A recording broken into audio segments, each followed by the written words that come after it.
तो दोस्तों आप सभी का स्वागत है आज के इस रिवीजन सेशन 2 में, जिसमें हम लोग वीक 5 टू 8 के questions previous year question paper के सॉल्व करने वाले हैं। मैं ये अज्यूम कर रहा हूँ कि आपने पार्ट 0 जो कि थ्योरी थी और पार्ट 1 जो कि पीवाईक्यू का पार्ट 1 था, जिसमें मैंने वीक 1 टू 4 के जो भी थ्योरी थे उसको अप्लाई करना सिखाया था, वो आप देख चुके होंगे। तो चलिए इसी के साथ शुरू करते हैं रिवीजन सेशन 2। लिस्ट है क्या, पहले वो समझ लेते हैं। लिस्ट है एक तरीके का डेटा टाइप जो मल्टीपल वैल्यूज, जिसको कि हम लोग एलिमेंट बोलते हैं, उसको स्टोर कर सकता है। ये बेसिकली म्यूटेबल और चेंजेबल होता है, आप इसको चेंज कर सकते हैं। इंडेक्स बेस्ड होता है, डिक्शनरी की वैल्यू बेस्ड था, ये लिस्ट इंडेक्स बेस्ड है। उसके बाद डुप्लीकेट अलाउ करता है, तो और ये मल्टीपल वैल्यूज जैसा हमारा डिक्शनरी कर सकता है वैसे ही ये भी कर सकता है। सब अलग अलग तरीका है, बस डेटा को रिप्रेजेंट करने का सबका अपना अपना यूसेज है, अपना अपना फायदा है। तो लिस्ट का सबसे पहले एक बेसिक सिंटेक्स देख लेते हैं। अगर आप देखिए तो लिस्ट स्क्वायर ब्रैकेट से डिनोट होता है और ये जनरली एम्प्टी लिस्ट होता है। लिस्ट के अंदर अगर आप एलिमेंट डाल देते हैं तो ए बी सी जैसे है, तो यहाँ पे 3 एलिमेंट अवेलेबल है ए बी सी। और खास बात ये है कि ये किसी भी डेटा टाइप के हो सकते हैं, यानी इंटीजर हो सकते हैं, स्ट्रिंग हो सकते हैं, बूल हो सकते हैं, लिस्ट हो सकते हैं, डिक्शनरी अपने आप में हो सकते हैं। ठीक, उसके बाद लिस्ट के अंदर आप मल्टीपल लिस्ट क्रिएट कर सकते हैं। इसको लिस्ट ऑफ एन लेट्स बोल सकते हैं, ट्रिपलेट होता है, डबल होता है, वैसा कर सकते हैं। और अगर आप देखिए तो ये बहुत सिंपल सा चीज है, एक लिस्ट के अंदर आप मल्टीपल लिस्ट स्टोर कर रहे हैं वैल्यू के तौर पे। ठीक है, तो मतलब एक्चुअली आप 3 एलिमेंट ही स्टोर कर रहे हैं, बट वो 3 एलिमेंट के अंदर में भी हर एक पर्टिकुलर जो एलिमेंट है वो अपने आप में एक लिस्ट है। That's it. ठीक है, अब अगर आपके पास दो लिस्ट है L1 एंड L2, तो अगर आप देखिए तो L1 1 2 3 है और 3 4 5 है। तो अपेंड का कॉन्सेप्ट ये बोलता है कि आप दोनों लिस्ट को ऐड कर सकते हैं, और इसकी खासियत ये है कि आप जिस भी ऑर्डर में उसको ऐड कीजिएगा, जैसे L1 प्लस प्लस अगर L2 कीजिएगा, ये ध्यान रखिएगा लिस्ट में प्लस प्लस यूज होता है, सिंगल प्लस नहीं यूज होता है। ठीक है, ये ध्यान रखने वाली बात है। यहाँ भी एक छोटा सा ये, ठीक है, ये बहुत ध्यान देने वाली बात है। डबल प्लस यूज होता है अगर आप दो लिस्ट को यूज कर रहे हैं तो। ओके, उसके बाद जो हमारा यहाँ प्लस प्लस करने पे L1 और L2 दोनों में अगर आप देखें तो ये 3 जो है कॉमन है, लेकिन हम लोग इसको सिंगल टाइम नहीं लेंगे, इसको हम लोग दोनों टाइम लेंगे, इसलिए ये लिस्ट टोटल का टोटल ये हो जाएगा। दूसरा कॉन्सेप्ट है एक्सटेंड का। एक्सटेंड बोलता है कि मेरे पास एक लिस्ट L1 है और उसमें मैं कोई एलिमेंट X ऐड करना चाहता हूँ, तो ये जो X है ये लास्ट में ऐड होगा, और इसका सिंटैक्स ये L1 प्लस प्लस प्लस, ये मैं श्योर नहीं हूं, ये मैं आपको कमेंट सेक्शन में बता दूंगा कि ये क्या है, नहीं तो आप भी बता सकते हैं। तो ये प्लस एक्स, तो ये क्या होगा, एक्स जो है लास्ट में स्टोर होगा। याद रखिएगा एक्सटेंड हमेशा नाम की तरह एक्सटेंड करता है लिस्ट को, ये आगे में ऐड नहीं होगा, हमेशा लास्ट में ही ऐड होगा, ये ध्यान रखने वाली बात है। ठीक है, उसके बाद इंडेक्स ऑफ इंडेक्स अगर आपको निकालना है किसी चीज का, तो याद रखिएगा लिस्ट में जीरो बेस्ड इंडेक्सिंग होता है। जीरो से हम लोग स्टार्ट करते हैं और n तक जाते हैं। n मतलब कोई भी नंबर ऑफ एलिमेंट। तो अगर मुझे इस लिस्ट को लेना है तो मैं यहाँ 1 नहीं लूंगा a के, अगर मुझे a को एक्सेस करना है तो। ये जीरो क्या है, ये एक्चुअली पोजीशन डिनोट करता है, यहाँ पे ये पोजीशन है। ओके, तो ये पोजीशन है, और अगर आपको पोजीशन अगर आप देख रहे हैं तो यहाँ पे जो जीरो है ये ए देगा। तो काफी हद तक लिस्ट बेस्ड है, और यही एक रीजन है जिस वजह से लोगों को डिक्शनरी में कंफ्यूजन होता है, क्योंकि वो ये एज्यूम कर लेते हैं कि ये वही चीज है जो यहाँ पे लिखा हुआ है, बट एक्चुअली ऐसा नहीं है। अगर आप ये डिक्शनरी में करने जाइएगा तो ये आपको एरर दे देगा, और वो एरर ये होगा कि की प्रेजेंट ही नहीं है। अगर जीरो प्रेजेंट है आपके एज अ की, तब आपका ये वैल्यू ए हो जाएगा। तो डिक्शनरी में बस ये बहुत बड़ा अंतर है, ये लिस्ट का कॉन्सेप्ट है। लेकिन अगर आप डिक्शनरी में जाते हो तो आप डिक्शनरी में दो ही चीज हो सकता है, यही चीज ऊपर वाला कोड आपको या तो की एरर दे देगा, जिसको मैं के से डिनोट कर देता हूं, या फिर ये आपको रिटर्न कर देगा 0:a, और अगर पहले इसमें कोई वैल्यू था तो उसको अपडेट करके ये a कर देगा। ठीक है, ये ध्यान रखने वाली बात है, काफी इंपॉर्टेंट फैक्ट है और आपको इसको समझना होगा। ठीक है, उसके बाद लिस्ट के कुछ चीजें हैं, बट उससे पहले हम लोग ये जानते हैं कि लूप्स क्या है। लूप्स बेसिकली एक तरीके का रिपीट करने का तरीका है। अगर किसी चीज को मेरे को रिपीट करना है बार बार, तो मैं लूप चला लूंगा, क्योंकि मैं एक ही चीज को बार बार कर रहा हूं, तो मुझे उसके लिए बेनिफिट ये चाहिए कि मैं उसको बार बार ना करके सिंगल टाइम करूं, वो एक ही चीज मैं करता जाऊं और मेरे को हो जाए। तो लूप में जो है हम लोग उसको फॉर ईच लूप बोलते हैं। आपने वाइल लूप तो अभी तक देखा है, जिसमें हम लोग वाइल जब कंडीशन ट्रू होता है। For loop, for each loop थोड़ा डिफरेंट है।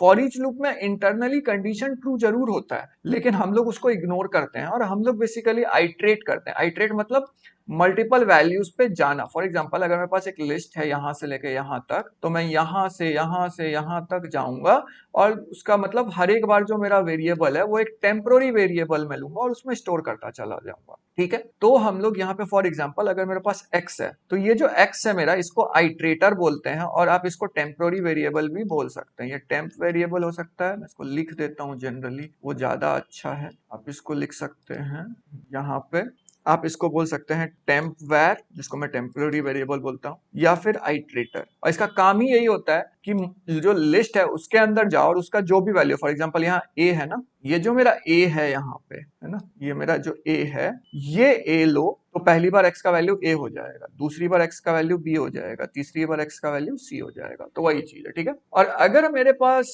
मल्टीपल लिस्ट है तो हम लोग नेस्टेड लूप का यूज कर सकते हैं। मतलब जब हम लोग इस वाले एग्जांपल को अगर आप लीजिएगा तो सबसे पहला जो मेरा x का वैल्यू है वो ये होल्ड करेगा, इसको याद रखिएगा। इसके बाद आपको इंडेंट करना है। इंडेंट मतलब ये जो 4 डॉट आप देख रहे हैं, ये इंडेंटेशन ये बताता है कि ये इसका पार्ट है, ठीक है, ये ध्यान रखने वाली है। और इसका तरीका बहुत सिंपल है, ये वाली चीज जब ब्रैकेट आ जाए तो उसके बाद आप 4 डॉट डाल दीजिए और उसके बाद फिर ये कीजिए। इसके नीचे आप कोड लिखिएगा तो वो इसका पार्ट नहीं रहेगा, ये ध्यान रखिएगा। इसके अंदर, ये ब्रैकेट के अंदर जो भी है वो उसका पार्ट है, ठीक है। तो यहाँ पे x जो है सबसे पहले जो ये इनर लिस्ट है उसको होल्ड कर, सबसे पहला लिस्ट होल्ड किया। अब मान लीजिए इसके अंदर कोई एलिमेंट्स हैं तो आप एक दूसरा लूप इस x के अंदर चलाएंगे, ये ध्यान रखने वाले होते हैं। x के अंदर आप चलाइएगा और फिर वो जो है वो सारे एलिमेंट्स को स्टोर करना शुरू करेगा। दो टेम्पोररी वेरिएबल और दोनों एक दूसरे को इस तरीके से काम करता है। और ये काफी इंटरेस्टिंग कॉन्सेप्ट है क्योंकि इसका यूज आप एक्सटेंसिवली कीजिएगा सारे के सारे क्वेश्चंस में। अब इसके बाद हम लोग कुछ प्रोसीजर्स देख लेते हैं।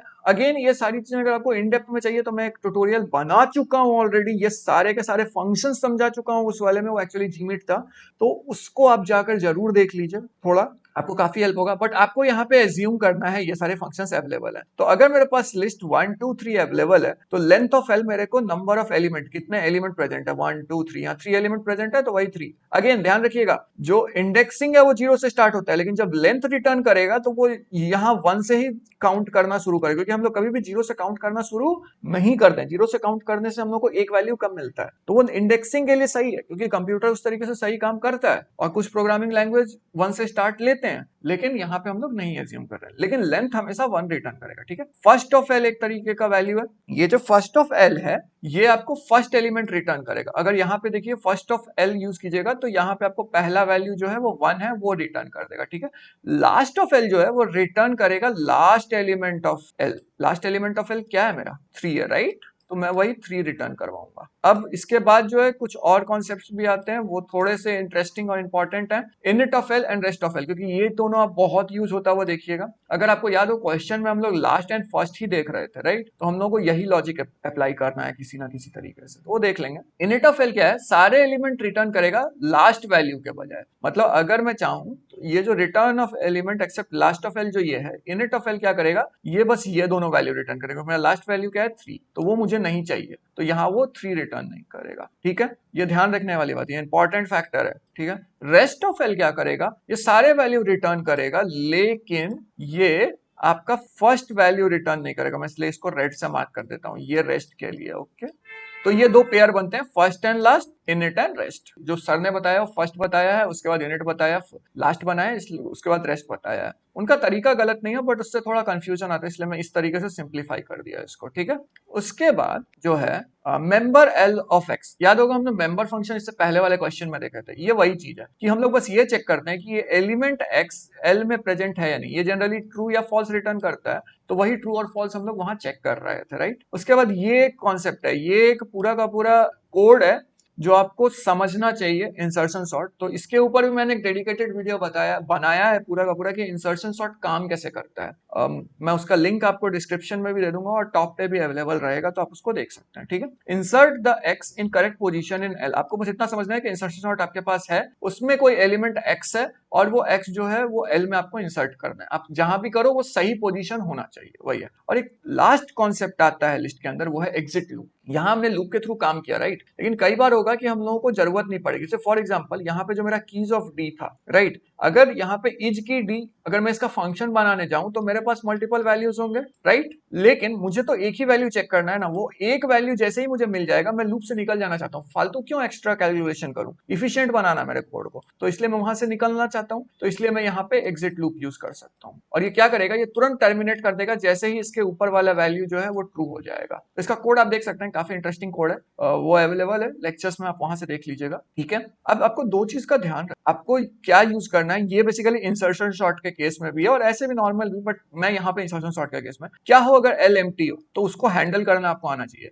अगर एल मिनिमम एलिमेंट है सबसे पहले जाएगा और मैक्सिमम एलिमेंट है लास्ट में जाएगा, तो वो भी आपको हैंडल करना है। और यहाँ पे बहुत गलतियां लोग भी करते हैं और सर लोग जो क्वेश्चंस देते हैं उसमें भी गलती होती है, और यहाँ पे बहुत तरीके से आप हेल्प ले सकते हैं एरर चेकिंग में, ठीक है? तो ये बेसिक चीजें हैं। टपल अभी के लिए हम लोग इसको इग्नोर करते हैं, और अब चलिए काफी इंफॉर्मेशन हम लोग को मिल चुका है, तो अब हम लोग चल सकते हैं डिक्शनरी पे।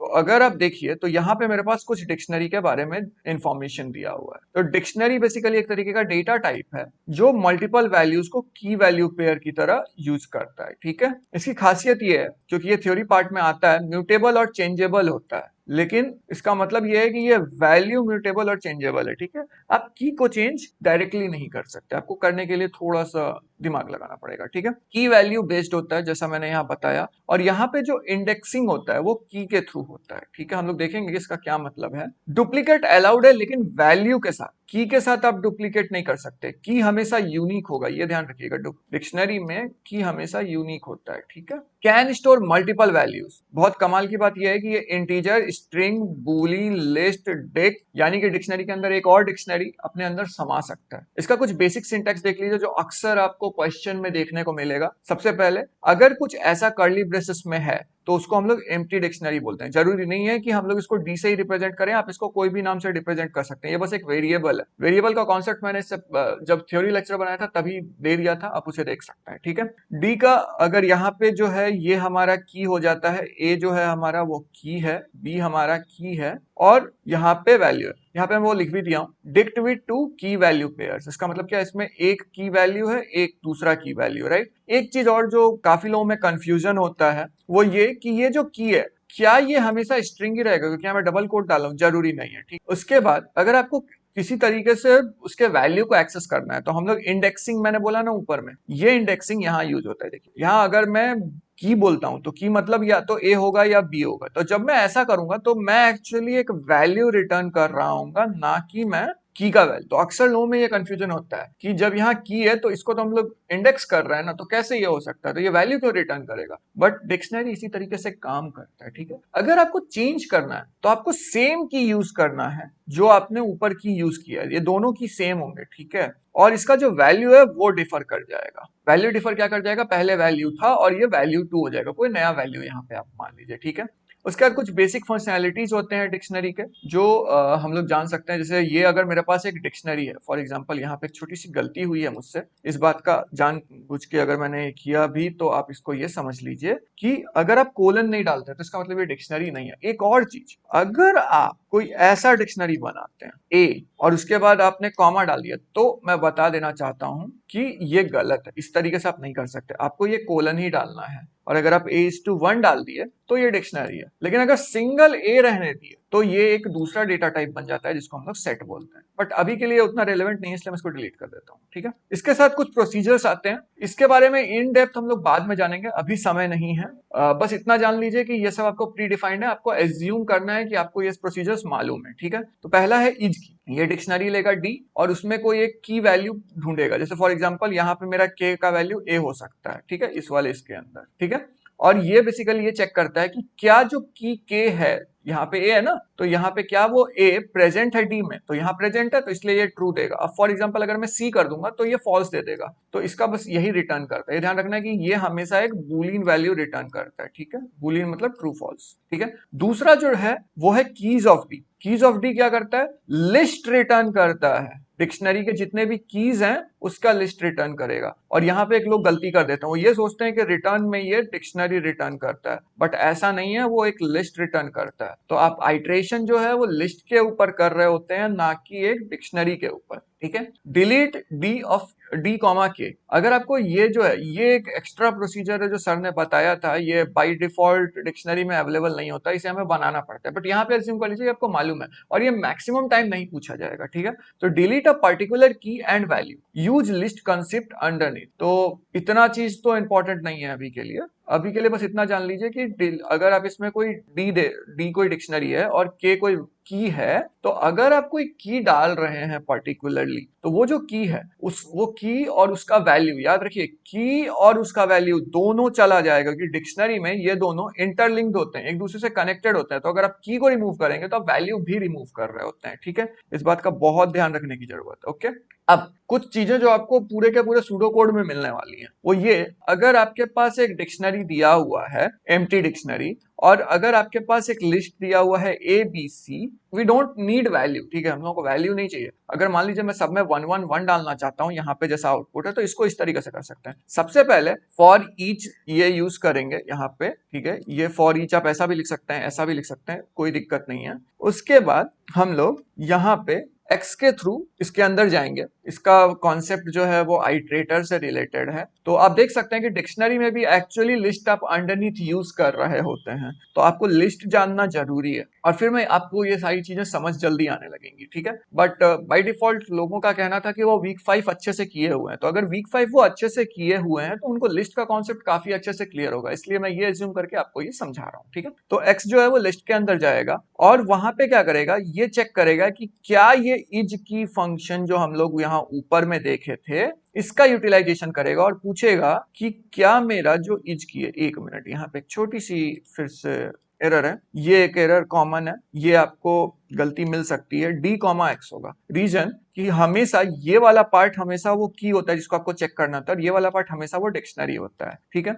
अदरवेज है, बट अभी के लिए इसको इतना ही समझिए, ठीक है। इज की जो है हमारा, ये बस चेक कर रहा है कि क्या एक्स डी में प्रेजेंट है, अगर ये प्रेजेंट नहीं है तो ये फॉल्स रिटर्न करेगा, राइट। लेकिन इसके ऊपर एक नॉट ऑपरेटर, नेगोशिएशन ऑपरेटर, तो नॉट ऑफ फॉल्स क्या होगा, अगर मैं नॉट ऑफ फॉल्स बोलूं तो वो रिटर्न करता है मेरे को ट्रू। और आपको पता होगा कि अगर इफ कंडीशन है तो उसके अंदर तभी जा सकते हैं जब वो ट्रू हो, तो वही चीज ट्रू होगा। और फिर यहाँ क्या हो जाएगा, यहाँ पे हम लोग अपडेट करना, अभी अभी थोड़ा देर पहले देखे हैं यहाँ पे कि कैसे अपडेट करते हैं हम लोग वैल्यू की और वैल्यू। तो यहाँ पे हम लोग एक्स जो है मेरा एम्प्टी डिक्शनरी था, लेकिन यहाँ पे अगर मुझे कोई वैल्यू डालना है तो मैं पहले की डालूंगा और उसके बाद उसका वैल्यू इक्वल टू 1, तो इस तरीके से एक्स का जो वैल्यू है वो 1 हो जाएगा। फिर x जो है वो b पे जाएगा, फिर b का वैल्यू 1 हो जाएगा, c पे जाएगा, c का वैल्यू 1 हो जाएगा। बट एक छोटा सा एग्जांपल है, इसका एक कॉम्प्लेक्स वर्जन भी पॉसिबल है, वो हम लोग कोड में देखेंगे जब क्वेश्चंस आएंगे तो, ठीक है। इसके बाद एक दूसरा कॉन्सेप्ट है कि list of dict iterations, right. List of dict iterations मतलब क्या हुआ, लिस्ट ऑफ डिक्ट आइट्रेशंस मतलब अगर आपका लिस्ट जो है वो उसके अंदर मल्टीपल डिक्शनरीज है तो आप किस तरीके से आइट्रेट करेंगे। इस कॉन्सेप्ट को अभी जरूरत नहीं है, तो अभी के लिए इसको इग्नोर कीजिए, और इस वाले कॉन्सेप्ट को हम लोग थोड़ा सा देख सकते हैं। अगर डिक्शनरी के अंदर लिस्ट ऑफ वैल्यूज है तो क्या कर सकते हैं, तो सबसे पहले आप कीज ऑफ डी की मदद से उसके सारे लिस्ट के वैल्यूज निकाल लीजिएगा, right, A comma B for example. अब उसकी मदद से आप ये वाला टेक्निक लगा करके इंडेक्स कर सकते हैं, राइट। तो जब इंडेक्स कीजिएगा तो आपको रिटर्न में क्या मिलेगा, एक लिस्ट मिलेगा, यहाँ पे ये लिस्ट है, ठीक है, और यहाँ पे भी हम लोग को लिस्ट मिलेगा 1 2 3 4। अब उसके ऊपर अगर आपको काम करना है तो आप क्या कर सकते हैं, आप जस्ट उसके ऊपर आइट्रेट कर लीजिए इस तरीके से, ये जो फॉर ईच है उसकी मदद से आप यहाँ फॉर ईच की मदद से आइट्रेट कर सकते हैं, राइट। मैं एफ ई लिख देता हूँ वहां पे, आइट्रेट करके आपको जो भी प्रोसेसिंग करना है वो करिए और आप रिटर्न कर लीजिए। मैक्सिमम टाइम जो क्वेश्चंस होंगे वो यही होंगे कि आपको ये सारे डेटा टाइप को मैनिपुलेट करना आना चाहिए। तो ये बेसिक चीज है, ये एक छोटा सा चीट शीट है, इसको आप यूज कर सकते हैं। तो ये मैं आपको दे दूंगा, एग्जाम जाने से पहले आप इसको पढ़ सकते हैं, आपको काफी हेल्प करेगा, ठीक है। तो चलिए अब क्वेश्चन पे चलते हैं, क्योंकि हमने इतना कवर कर लिया है कि अब हम लोग क्वेश्चन पे जा सकते हैं। तो अगर आप देखिए तो ये हम लोग क्वेश्चन पे वापस आ गए। अब देखिए, आपको याद होगा हम लोगों ने एम्प्टी डिक्शनरी देखा था, तो ये वही एम्प्टी डिक्शनरी है सबसे पहले। उसके बाद while table 1 has more rows, while के अंदर कोई भी कंडीशन हो वो जब तक ट्रू रहता है तब तक वो चलता है, तो वही चल रहा है यहाँ पे। Read the first row X in table 1, ये ठीक है, ये डिफॉल्ट है, इन दोनों को हम लोगों को इग्नोर करना है क्वेश्चन में, इतना टाइम इसमें नहीं देना है। यहाँ देखिए इज की का यूज होना शुरू हो गया। इज की क्या करता है, ये चेक करता है कि पर्टिकुलरली वो की उस डिक्शनरी में प्रेजेंट है कि नहीं, जो हम लोग पीछे भी देखा था, राइट, कि ये जो की है ये डिक्ट में प्रेजेंट है कि नहीं, ये बस यही चेक कर रहा है, राइट, वही चीज है। अगर ये चीज ट्रू है तभी ये इसके अंदर जाएगा, राइट। अगर ये फॉल्स है तो यहाँ पे जो है ये वाला ये तरीका है, मैं इसी तरीके से चेक करता हूं कि अगर इफ के बाद जो है वहां पे उसके नीचे जब ये कर्ली ब्रेसेस खत्म हो जा रहा है और उसके नीचे कोई चीज है तो वो इफ का पार्ट हो जाएगा, मतलब एल्स पार्ट अगर है तो वो इफ का हो जाता है ऊपर वाला, ठीक है। ध्यान रखिएगा ये इसके इंडेंटेशन के नीचे नहीं है, इसलिए ये वाला एल्स पार्ट इस वाले का पार्ट है, इस वाले का पार्ट नहीं है। लोग अक्सर ये गलती कर देंगे, वो सोचेंगे कि इस वाले इफ का पार्ट है और वो उसको कर देंगे कंप्लीट। अगर यहाँ पे कुछ होता तो ऑब्वियसली वो इस वाले का पार्ट होता, लेकिन अभी यहाँ तो है नहीं, तो इसलिए हम लोग उसको इग्नोर करेंगे। तो यहाँ पे क्या देख रहा है, डिक्ट जो है एक्स डॉट नेम, अगर ये नेम प्रेजेंट है डिक्शनरी में तो इसके अंदर हम लोग जाएंगे। अब देखिए यहाँ के लिखा नॉट, नॉट को जैसे ही देखिए तो ये नॉट जो है नॉट अलग है, तो ये member of dict x dot name comma x dot medal. तो ये जो मेंबर ये बेसिकली लिस्ट के ऊपर अप्लाई होता है, हमने उसे कवर नहीं किया, बट अगर मेंबर को इन द सेंस आप लीजिए तो ये चेक करता है कि पर्टिकुलर एलिमेंट जो है वो किसी लिस्ट का हिस्सा है कि नहीं है।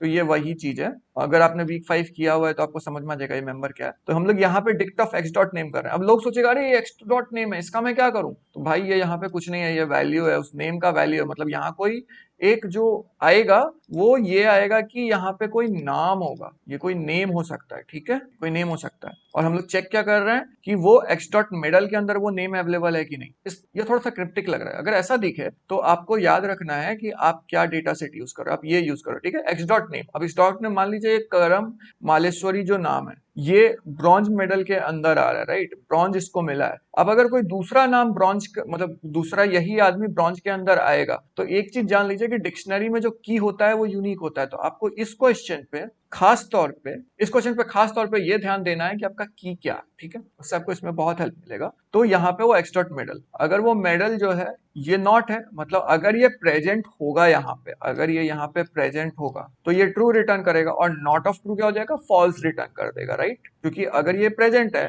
तो यहाँ पे क्या हो जाएगा, ट्रू, राइट, और नॉट ऑफ ट्रू क्या होता है, फॉल्स। तो फॉल्स हो जाएगा तो हम लोग को एल्स पार्ट में जाना है, और एल्स पार्ट क्या बोलता है कि नेम जो है उसमें एक्स डॉट मेडल जो है वो वैल्यू स्टोर करता है। अब एक चीज ध्यान रखिए, ये जो एक्स डॉट नेम है, ये एक्स डॉट नेम डिक्शनरी का वैल्यू की है, ठीक है, ये की है, ओके, ये की है। और ये इसलिए पॉसिबल है क्योंकि हम लोग अभी भी लूप के अंदर ही चल रहे हैं, लूप के बाहर नहीं गए हैं, ठीक है।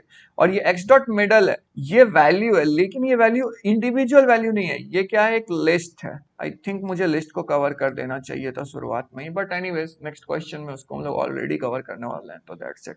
तो एक्स डॉट मेडल, ठीक है। अगर मान लीजिए कि ये वाला पार्ट फॉल्स आ जाता है, मतलब वो मेंबर नहीं होता है, तो ये चीज ट्रू हो जाएगा। तब हम लोग यहाँ क्या करेंगे, डिक्ट का जो वैल्यू है, ये हमारा की है, ये जो की है इसमें कोई वैल्यू, ये जो की है यहाँ पे इसमें ये वाला पार्ट वैल्यू होगा, तो वो वैल्यू एक्चुअली जो है वो जो भी रहे, ठीक है, वो value plus plus x dot medal. तो ये प्लस प्लस बेसिकली ये कॉन्सेप्ट है कि ये इस वाले लिस्ट को और इस वाले लिस्ट को कंबाइन कर देता है। तो अगर ध्यान दीजिएगा तो एक्स डॉट नेम जो है, नेम प्लस उसके साथ जो भी मेडल एसोसिएटेड है, यूनिक मेडल, ध्यान रखिएगा यूनिक मेडल, क्योंकि अगर यूनिक मेडल नहीं होगा तो फिर ये इस कंडीशन में नहीं जाएगा, क्योंकि वो मेंबर ऑलरेडी प्रेजेंट हो जाएगा। और अगर मेंबर प्रेजेंट हो गया तो ऑब्वियसली हम लोग नहीं कर सकते, तो वही चीज है। तो यहाँ मेडल जो है, वो जो मेडल है वो यूनिक मेडल है, तो यहाँ पे आपका सूडो कोड इसी तरीके से खत्म हो जाता है। अब क्वेश्चन ये पूछता है कि डिक्ट क्या रिप्रेजेंट करेगा, तो अगर मैं सिंपल भाषा में इसको देखूं तो मैं सीधे बोल सकता हूं कि डिक्ट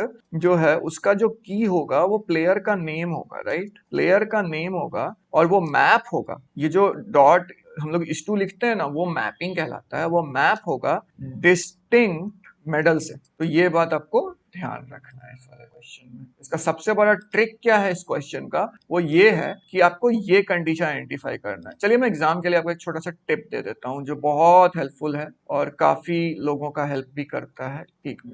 तो टिप ये है कि अगर आप देखिए तो आपको डिक्ट के पे काम करना है, राइट, तो आप देख सकते हैं कि डिक्ट एक डिक्शनरी है, और यहाँ पे आपको ये जो है इतना पार्ट तो आपको ध्यान ही नहीं देना है, आपको बस इतना ध्यान देना है कि ये चीज को आपको ट्रू करना है किसी भी तरीके से। तो ये ट्रू कब होगा? ये ट्रू तब होगा जब वो नेम जो है वो उसका प्रेजेंट होगा, यानी कि वो डिक्शनरी में वो नेम प्रेजेंट होगा। तो यहाँ पे क्या ये प्रेजेंट है? जब फर्स्ट टाइम आप इसको आइटरेट कीजिएगा तो क्या यहाँ पे जो डिक्शनरी है उसमें कोई नेम प्रेजेंट है? नहीं प्रेजेंट है, राइट? तो वो सीधे सीधे यहाँ पे एक ये बनाएगा, सारे मेडल्स जितने भी उसके प्रेजेंट हैं उस नाम के, वो सारे वहां यहाँ पे नेम होगा और उसका जो मैपिंग होगा वो सारे के सारे वैल्यूज के साथ होगा। लेकिन जब दूसरी बार वही आदमी आएगा तो हम लोग क्या चेक करेंगे कि नाम प्रेजेंट है? नाम तो प्रेजेंट रहेगा। तो नाम अगर प्रेजेंट रहेगा तो हम लोग नेक्स्ट वाले लूप में जाएंगे, और ये नेक्स्ट वाला लूप भी आपको किसी ना किसी तरीके से ट्रू करना है। तो आपको बस इतना सा इसमें लॉजिक लगाना होगा कि यहाँ नॉट फंक्शन है, राइट? और मेरे को पता है कि मेंबर जो होता है वो ये चेक करता है कि वो मेंबर पर्टिकुलरली प्रेजेंट है कि नहीं है उस नेम के अंदर। और अगर आप देखिए तो dict x dot name actually एक पूरा का पूरा लिस्ट है यहाँ से, राइट? तो आपको बस ये चेक करना है कि लिस्ट में ये एक्स डॉट मेडल प्रेजेंट है कि नहीं। अगर ये प्रेजेंट है तो ये ट्रू हो जाएगा, लेकिन नॉट ऑफ ट्रू फॉल्स होता है। इसलिए मेरे को ये तय करना है कि यहाँ पे जो भी है वो फॉल्स होना चाहिए, राइट? तो अगर ये फॉल्स होगा तो ये ट्रू हो जाएगा और फिर मैं उसमें मेडल ऐड कर सकता हूँ। तो ये फॉल्स सिर्फ तभी होगा जब वैल्यूज यूनिक हो। अगर यूनिक नहीं है तो ऑलरेडी प्रेजेंट है तो ये वाला चीज ट्रू आ जाएगा। तो मुझे वो नहीं करना है। तो इसका सिंपल सा ट्रिक यही है, और मैं इसी तरीके से क्वेश्चन को बनाया था। मुश्किल से ये क्वेश्चन हार्डली 2 मिनट का क्वेश्चन है एक्चुअली, ठीक है? तो बस इतना सा ही लॉजिक है। चलिए अब इसके नेक्स्ट क्वेश्चन पे चलते। तो ये रहा हमारा नेक्स्ट क्वेश्चन। ये क्वेश्चन नंबर 185 है। चलिए क्वेश्चन पढ़ते हैं। The following pseudo code is executing using scores data set. What will be the first of d of I and last of d of I represent by for a given key? तो अगर आप देखिए तो इसमें आपको दो चीजें पहले ही दिख रही होंगी। पहली बात, की ऑफ आई जो है मेरा, ये डिक्शनरी का कॉन्सेप्ट है, और first of D of I and last of D of I ये लिस्ट का कॉन्सेप्ट है। तो यहाँ पे ये लोग डिक्शनरी और लिस्ट दोनों को किए हैं, और यही रीजन था कि मैंने आपको जब समरी सेक्शन में बता रहा था तब ये चीज से रूबरू करवाया। तो चलिए इसका कोड देखते हैं। d is equal to empty dictionary empty है, वाइल ये डिफॉल्ट है तो इसको इग्नोर कर दीजिए। इफ इज की जो है वो d के बराबर है, मतलब इज की जो है हमारा वो डिक्शनरी है, उसके अंदर जो टाउन और सिटी है। नेक्स्ट जो टाउन और सिटी है वो इस डिक्शनरी में प्रेजेंट है कि नहीं ये चेक कर रहे हैं हम लोग। उसके बाद अगर है तो ये जो D of town of city है उसका फर्स्ट वैल्यू लेस देन है कि नहीं है एक्स डॉट मैथमेटिक्स में। ये काफी क्रिप्टिक लग रहा होगा आपको, राइट? अरे यार ये तो टाउन सिटी है, अब मैं क्या करूं, कहां से क्या करूं? कोई टेंशन नहीं, ध्यान रखिए जब भी डी ऑफ कुछ आ रहा है, मतलब कोई डिक्शनरी है और उसके साथ कोई की है, तो वो वैल्यू है वहां पे। ये लिखने का बस तरीका है, इसलिए कंफ्यूजिंग होता है। तो यहाँ बस ये टाउन सिटी जो है ये चेक कर रहा है कि जो टाउन सिटी है, टाउन सिटी क्या है हमारा। चलिए उसके लिए आपको डेटा सेट पे चलना ही पड़ेगा। ये देखिए हमारा जो डेटा सेट है वो स्कोर्स का, तो ये देखिए अगर मैं टाउन सिटी करता हूं तो ये एरोड है, राइट? ये एरोड है। और उसके बाद क्या आता है हमारा एक्स डॉट मैथमेटिक्स, तो ये 68 आ रहा है फर्स्ट वैल्यू। नेक्स्ट वैल्यू मान लीजिए एंड पे पहुंच गए तो वेलोर आ रहा है, और ये 72। तो यहाँ पे इन्होंने क्या किया, ये जो टाउन सिटी है इसको as a list in store किया, यूज किया, और यहाँ पे जो मैथमेटिक्स है उसको एज अ ये यूज किया, और ये टोटल को एज अ डिक्शनरी यूज किया जिसका एक इंडिविजुअल वैल्यू ये है और उसके वैल्यूज जो हैं वो कुछ होंगे ऑब्वियसली। तो यहाँ पे बेसिकली हम लोग ये मान के चल रहे हैं कि इरोड के जितने भी बच्चे हैं उनका हम लोग को मार्क्स मालूम। ओके, क्वेश्चन पे चलते हैं वापस से। तो अगर आप देखिए तो यहाँ पे क्या है, टाउन सिटी जो है वो कोई वैल्यू देगा, फॉर एग्जांपल इरोड दिया, वो लेस देन है मैथमेटिक्स से, एक्स डॉट मैथमेटिक्स से। ये काफी कंफ्यूजिंग है, राइट? मतलब यहाँ कुछ नहीं दिया हुआ है और आपको मैथमेटिक्स चेक करना है, व्हाट डज इट मीन? तो जब आपको ऐसा कंफ्यूजन हो तो नेक्स्ट लाइन पे जरूर चले जाइए, ये टिप है। D of X dot town city, मतलब ये एज्यूम नहीं करना है कि ये सही है, ये ट्रू है, ये आपको एज्यूम नहीं करना है। आपको बस ये एज्यूम करना है कि हाँ ठीक है, चलो नेक्स्ट लाइन पे चल के देखते हैं क्या होता है। Town city is equal to x dot mathematics comma last of D of X dot town city. मतलब यहाँ पे एक लिस्ट बन रहा है और उसका जो की है वो टाउन सिटी है, कोई मान लीजिए इरोड है, उसका जो मैथमेटिक्स मार्क्स है कॉमा जो भी उसका, ये मेरा पहला मैथमेटिक्स मार्क्स, ठीक है? और ये जो एक्स डॉट मैथमेटिक्स मार्क्स है ये एक्चुअली में आपका क्या है, अब आपको समझ आ रहा होगा, ये पहला मैथमेटिक्स मार्क्स है। यहाँ कंपैरिजन नहीं हो रहा है, यहाँ पे कंपैरिजन बाद में हो रहा है, पहले ये चेक कर रहा है कि पहला मैथमेटिक्स मार्क्स क्या टाउन सिटी से का जो भी वैल्यू था, इरोड था, उससे लेस है कि नहीं, मतलब उसका जो लीस्ट मार्क्स है, यहाँ पे least marks of any city, for example अगर इरोड है तो उसका जो लीस्ट मार्क्स है सबसे पहले वो चेक करेंगे। यहाँ पे मिनिमम का कॉन्सेप्ट लग रहा है, ध्यान रखिएगा, आपको मिनिमम लगाना है। मिनिमम क्यों लगाना है? क्योंकि यहाँ पे लेस देन है, राइट। इस तरीके से आप कोड को अगर ब्रेक कर पाए तो आपको एग्जाम में बहुत आसानी होगा। तो यहाँ मैथमेटिक्स मार्क्स और last of D of town, last of x comma, तो यहाँ पे मैथमेटिक्स मार्क्स, और ये जो हमारा last of D town city है, मतलब ये लास्ट वैल्यू उस टाउन का, तो लास्ट वैल्यू तो हमेशा सेम रहेगा, इरोड ही रहेगा, तो वो चेंज नहीं होगा। अब ये फर्स्ट था। अब देखिए यहाँ पे अगर ये मेरा लेस था तो मैं फर्स्ट वैल्यू ले रहा था इस टाउन सिटी का, मतलब इरोड का। फॉर एग्जांपल अगर मेरा इरोड पहला था तो मैं इरोड लिया, ठीक है। अब मेरे को नेक्स्ट क्या लेना है? लास्ट। याद रखिए जो लास्ट है वो लास्ट वैल्यू रिटर्न करता है हमारे लिस्ट का, राइट, और ये फर्स्ट वैल्यू रिटर्न करता है। तो यहाँ पे अगर क्वेश्चन में देखिएगा, मतलब जो पेपर है उसमें जो दिया हुआ है उसके हिसाब से आपका ये जो है ये वेलोर है, तो लास्ट ऑफ टाउन सिटी क्या है? वेलोर। वेलोर का ग्रेटर देन जो है वो मैथमेटिक्स मार्क्स। अगेन ये जो मैथमेटिक्स मार्क्स है ये हाईएस्ट वैल्यू को चेक करेगा। क्यों? क्योंकि यहाँ ग्रेटर देन है। आप देख सकते हैं कि यहाँ एक दो पैटर्न यूज हो रहा है जो काफी कॉम्प्लिकेटेड तरीके से समझाया जा रहा है, बट अगर आप मेरा पहला लेक्चर देख चुके हैं, सबसे पहला वाला, तो उसी से आप समझ सकते हैं कि ये मिनिमम वैल्यू है और ये मैक्सिमम वैल्यू है जस्ट। और यहाँ पे जो भी हो रहा है उससे आपको उतना ध्यान देना नहीं है, वो जनरली बस यहाँ टाउन सिटी है तो अगेन आपका डी जो है वो की है, और यहाँ पे आपका क्या हो रहा है? First of town city. तो यहाँ पे आपका क्या हो रहा है? सिटी पहले स्टोर हो जा रहा है। टाउन सिटी क्या हो रहा है? सिटी पहले स्टोर हो जा रहा है और उसके बाद उसका मैथमेटिक्स मार्क्स स्टोर हो रहा है। तो दैट्स इट, नथिंग एल्स। ये मैक्सिमम मैथमेटिक्स मार्क्स है और ये मिनिमम मैथमेटिक्स मार्क्स है, ये ध्यान रखिएगा। ये मिन है, ये मैक्स है, ठीक है। अब अगर ये की प्रेजेंट है तो, अगर की प्रेजेंट नहीं है तो हम लोग सिंपली एल्स पार्ट पे चले जाएंगे और यहाँ पे हम लोग चेक करेंगे क्या टाउन सिटी जो है वो क्या होना चाहिए, उसका मैथमेटिक्स मार्क्स, दोनों का जो मैथमेटिक्स मार्क्स है वो सेम रहना चाहिए for a particular town. For example road है तो उसका मैथमेटिक्स मार्क्स जो पहला मैथमेटिक्स और दूसरा मैथमेटिक्स सेम ही रहना चाहिए, कोई अलग नहीं है। तो हम लोग यही चीज यहाँ पे कर रहे हैं। ये थोड़ा कॉम्प्लिकेटेड है और ये एक्चुअली में एक वीबीआई क्वेश्चन है, क्योंकि इस टाइप के एक क्वेश्चन तो पक्का आएंगे जो आपका टाइम किल करने के लिए ही बनाए गए होंगे। तो ऐसे क्वेश्चंस को मैंने यहाँ पे किया है, बट आप इसको इग्नोर कर दीजिएगा, इसको सबसे पहले इग्नोर कर दीजिएगा। वो क्वेश्चंस पहले कीजिए जो इजी है, जो हम लोग आगे देखेंगे कि कौन कौन से क्वेश्चंस इजी हैं, मैं उसको मार्क कर दूंगा, ठीक है। बाय द वे ये जो पहला वाला क्वेश्चन था ये मीडियम डिफिकल्टी लेवल का था, ये कोई ज्यादा डिफिकल्ट नहीं था, तो इसको मैं मीडियम लिख देता हूँ। अब बस ऑप्शंस देख लीजिए, ऑप्शंस क्या क्या है। It will be always zero, possible नहीं है। Difference between the highest and second highest mathematics marks. अब एक बात बताइए, इस कोड में आपको कहाँ सेकंड हाईएस्ट का वर्ड या सेकंड हाईएस्ट या कुछ भी ऐसा कुछ लगा? नहीं लगाना, तो यहाँ पे भी ये नहीं होगा। The difference between overall highest and lowest mathematics marks of the data set.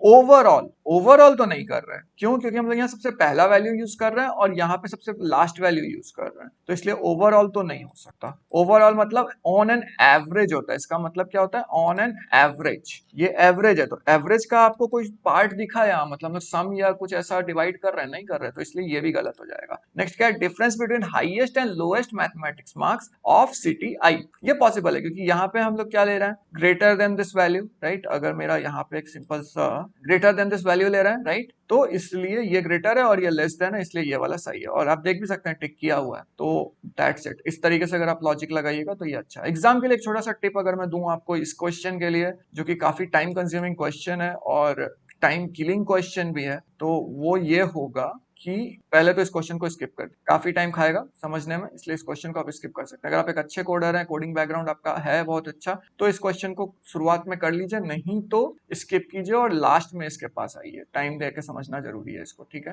तो वो काफी इंपॉर्टेंट है इसमें। अगर मैं हूंगा फॉर एग्जाम्पल, तो मैं सिंपली ये देखूंगा यहाँ पे जो पैटर्न है वो मैक्सिमम का है, यहाँ पे मिनिमम का पैटर्न है, लेस देन वैल्यू है तो मिनिमम पैटर्न है, और यहाँ पे मेरा जो पैटर्न है वो मैक्सिमम का पैटर्न है। यहाँ क्या बोलता है? First of D of I, right, and last of D of I. तो first of D of I क्या था? टाउन था। यहाँ last of D of I क्या है? टाउन है। तो बेसिकली यहाँ पे जो भी हो रहा है वो टाउन के बेसिस पे हो रहा है, और मेरे को चेक क्या करना है? Mathematics marks. तो इसलिए मैं फर्स्ट वाला ऑप्शन टिक कर दूंगा, क्योंकि यहाँ मैक्सिमम और मिनिमम के बीच हो रहा है, तो obviously highest and second highest तो हो नहीं सकता, तो मैं ऑप्शन के साथ डायरेक्ट जाऊंगा और मैं इसको टिक कर दूंगा, क्योंकि हाईएस्ट और लोएस्ट मैथमेटिक्स मार्क्स बोल रहा है और सिटी भी बोल रहा है। मेरे को जो भी करना है वो सिटी के साथ करना है, क्योंकि आप देखिए लास्ट ऑफ डीएफआई या फर्स्ट ऑफ डीएफआई दोनों टाउन और सिटी के बेसिस पे उसका की है, राइट। तो इसलिए मैं इसको डायरेक्ट ऐसे टिक करूंगा, और इसको मुझे बनाने के लिए अगर इस तरीके से आप बनाइएगा तो हार्डली आपको 1 मिनट लगेगा, ठीक है। Now let's move on to our next question. तो ये मेरा है क्वेश्चन नंबर 186 और इसमें भी क्वेश्चन जो है देखते ही काफी क्रिप्टिक लगेगा, आपको समझ आना बंद हो जाएगा, पूरी तरह दिमाग ब्लैंक हो सकता है अगर आप फर्स्ट टाइम सिटी देख रहे हो तो डरना नहीं है, हम लोग इसके साथ काम करके चल रहे हैं और आप देखेंगे कि ये कोड एक्चुअली कितना सिंपल है। बस एक बात का ध्यान रखना है कि यहाँ एक प्री रिक्वेस्ट है और वो प्री रिक्वेस्ट ये है कि आपको बूलियन अलजेब्रा के साथ अच्छा होना होगा। बूलियन अलजेब्रा जो कि ट्रू और फॉल्स, मतलब ट्रू और ट्रू फॉल्स होता है, ट्रू और फॉल्स फॉल्स होता है, वो वाला जो ट्रुथ टेबल है उसके साथ आपको बहुत अच्छा होना होगा इस क्वेश्चन को बनाने के लिए, क्योंकि ये वही चीज ही है। और दूसरा, आपको ऑपरेटर को यूज करना आना चाहिए, मतलब यहाँ पे अगर दूसरा प्री रिक्वेस्ट बोलूं तो वो होता है ऑपरेटर यूजेज, और ऑपरेटर मतलब in the sense and, not, और ये कंडीशंस, ठीक है। तो चलिए इसका कोड देखना शुरू करते हैं। इसका कोड देखने से समझ आता है कि जो हमारा सूडो कोड है वो वर्स्ट डेटा सेट के ऊपर है, तो आप चाहें तो वर्स्ट डेटा सेट के पास जा सकते हैं, नहीं तो हम लोग बाद में चलेंगे। वर्ड काउंट क्या रिप्रेजेंट करेगा eight the end of execution, तो अगर आप देखिए तो ये एक वीवीआई क्वेश्चन है फिर से, क्योंकि ये क्वेश्चन डायरेक्टली ग्रेडेड का आया हुआ क्वेश्चन है। ये क्वेश्चन ग्रेडेड में आया था, अगर मैं गलत नहीं हूं तो मुझे कमेंट करके बताइएगा अगर मैं गलत हूं तो हम लोग देख सकते हैं वर्ड काउंट 0 है। अब जनरली लोग क्या करेंगे, लोग ये करेंगे कि पूरा कोड पढ़ेंगे, जरूरी नहीं है। आप बस ये देखिए, इसको फिर से स्कैन कीजिए, तो डिफॉल्ट है, इसको इग्नोर कर दीजिए, सीधे इग्नोर कर दीजिए। तब तक एरर टाइप चेकिंग नहीं है, तब तक इस सबको इग्नोर करते चलना है, ठीक है। ये इफ जो है इस कंडीशन को आपको ट्रू करना है, राइट, चेक समथिंग ट्रू। लेकिन आपको ये नहीं पता है चेक समथिंग क्या है, तो चेक समथिंग जैसे ही आपको दिखे तो भाई डिफॉल्ट जैसा कंप्यूटर करता है वही हम लोग भी करेंगे, और वो ये है कि हम लोग चेक समथिंग पे घुस जाए, हम लोग उसके आगे नहीं जाएंगे, हम लोग बाद में देखेंगे वर्ड काउंट क्या है, ठीक है। तो चेक समथिंग पे अगर आप जाइएगा तो यहाँ पे आप देख सकते हैं कि i इज इक्वल टू 1 है, c इज इक्वल टू 0 है, ठीक है, no doubt. i equal to 1 क्यों है, c इक्वल टू क्यों 0 है, इस पे वरी नहीं करना है, ये वरी नहीं करेंगे हम लोग, ठीक है। उसके बाद नेक्स्ट हम लोग क्या देखेंगे, नेक्स्ट हम लोग ये देखेंगे कि a फॉल्स है और b फॉल्स है। पहला क्लू यहीं पे हम लोगों को मिल जाएगा। अच्छा, ए फॉल्स है बी फॉल्स है, मतलब मेरे को ये चेक करना है कि ए ट्रू कहां होता है और बी ट्रू कहां होता है, क्योंकि अगर मेरे को चेक समथिंग क्या रिटर्न करना है, सी, राइट, तो मैं ए और बी को बस ये सी, बस ए और बी फ्लैग है, मेरा टेम्पोररी फ्लैग है यहाँ पे, ठीक है, इसको ध्यान रखिएगा, ये टेम्पोररी फ्लैग है और ये काफी हेल्पफुल होगा इसलिए क्योंकि जब आप चेक समथिंग के जाइएगा तो आपको इसको ट्रू करना है किसी भी तरीके से, मतलब जो भी वैल्यू है वो 1 होना चाहिए एक बार, तभी जाके ये ट्रू होगा। तो आपको बस यही चीज अपने दिमाग में रखना है। इसको मैं लिख देता हूं, हम लोगों को एम क्या है, हम लोगों का एम ये है कि रिटर्न जो हमारा c था इक्वल टू 1, किसी भी तरीके से रिटर्न करना है c इक्वल टू 1। तो अब ये सवाल उठता है कि ये कैसे करेंगे, तो चलिए देखते हैं उसको, काफी इंटरेस्टिंग है। ये देखिए, i is less than y dot letter count. अब अगर आप सोच रहे हैं लेटर काउंट क्या है, तो लेटर काउंट एक्चुअली एक पर्टिकुलर फील्ड का नाम है या कॉलम का नाम है, अगर वर्ड्स डेटा सेट में अगर आप जाइए तो। चलिए वापस से वर्ड्स डेटा सेट चलते हैं। यही एक बहुत बुरी चीज मुझे लगती है पूरे के पूरे इस सिटी के कोर्स में, कि हम लोग को बार बार इस वर्ड्स डेटा सेट और ये सब में जाना पड़ता है, ठीक है। तो यहाँ sequence number, word, para of speech, letter count, तो आप देख सकते हैं सीक्वेंस नंबर दिया हुआ है, हम लोग वही सीक्वेंस नंबर राइट कर रहे हैं। उसका वर्ड है इट, उसका पार्ट ऑफ स्पीच है। इसको देखने से ये आइडिया मिल जाएगा कि कॉलम कौन कौन सा है। तो लेटर काउंट आप देख सकते हैं कि इसमें लेटर जो है वो 2 काउंट 2 है, ठीक है। तो अब यहाँ पे अगर आप जाइए तो वापस हम लोग अपने कोड पे आते हैं। जो मेरा कोड है वो ये है कि यहाँ आई मेरा 1 है, राइट। तो मेरा अगर ये I is less than equal to letter count, मतलब जब तक मेरा आई जो है वो लेटर काउंट से कम रहेगा, और ऐसा इसलिए क्योंकि एक लेटर का कोई वर्ड नहीं बन सकता, वो कैरेक्टर होता है, इसलिए हम लोग को इस बात का ध्यान रखना है, ओके। आई लेस देन या equal to, okay. If ith letter of y dot word is a vowel, पहला क्लू, अगर ith लेटर वर्ड का वॉवेल है, तो अगर मान लीजिए यहाँ पे आपको एक छोटा सा ट्रिक खेलना है, और वो ये करना है कि आपको कोई 2 वर्ड ले लेना है। Let's say a is equal to and b is equal to dog. अब a एंड b नहीं लेना है आपको, जस्ट एंड डॉग लेना है, ठीक है। अब मैं आपको वो ट्रिक दिखाता हूं जिससे आसानी से आप इसको कर सकिए, ठीक है। तो ये एंड को अगर आप देखिए तो आपका पहले ये 3 लेटर्स का है, तो हम लोग ये इसमें चले जाएंगे। उसका नेक्स्ट लाइन क्या है, if ith letter of y dot word is a vowel, मतलब ith लेटर मतलब अगर मेरा i जो है वो 1 है, i जो है वो i है। एक छोटा सा टिप और, कि ये डॉग की आपको जरूरत नहीं है, मैं गलती से इसको डॉग को, मैं ये सोच रहा था कि यहाँ कंपैरिजन हो रहा है, बट एक्चुअली यहाँ कंपैरिजन नहीं है, तो don't worry about that. Just हम लोगों को ये देखना है। तो और दूसरा, अगर हो सके तो इसको थोड़ा सा बड़ा ले लीजिए। मैं एक यूट्यूबर का नाम लिख देता हूँ, एंटोनियो, इसका नाम एंटोनियो रख लेते हैं, ठीक है। अब चलिए समझते हैं इसको, okay.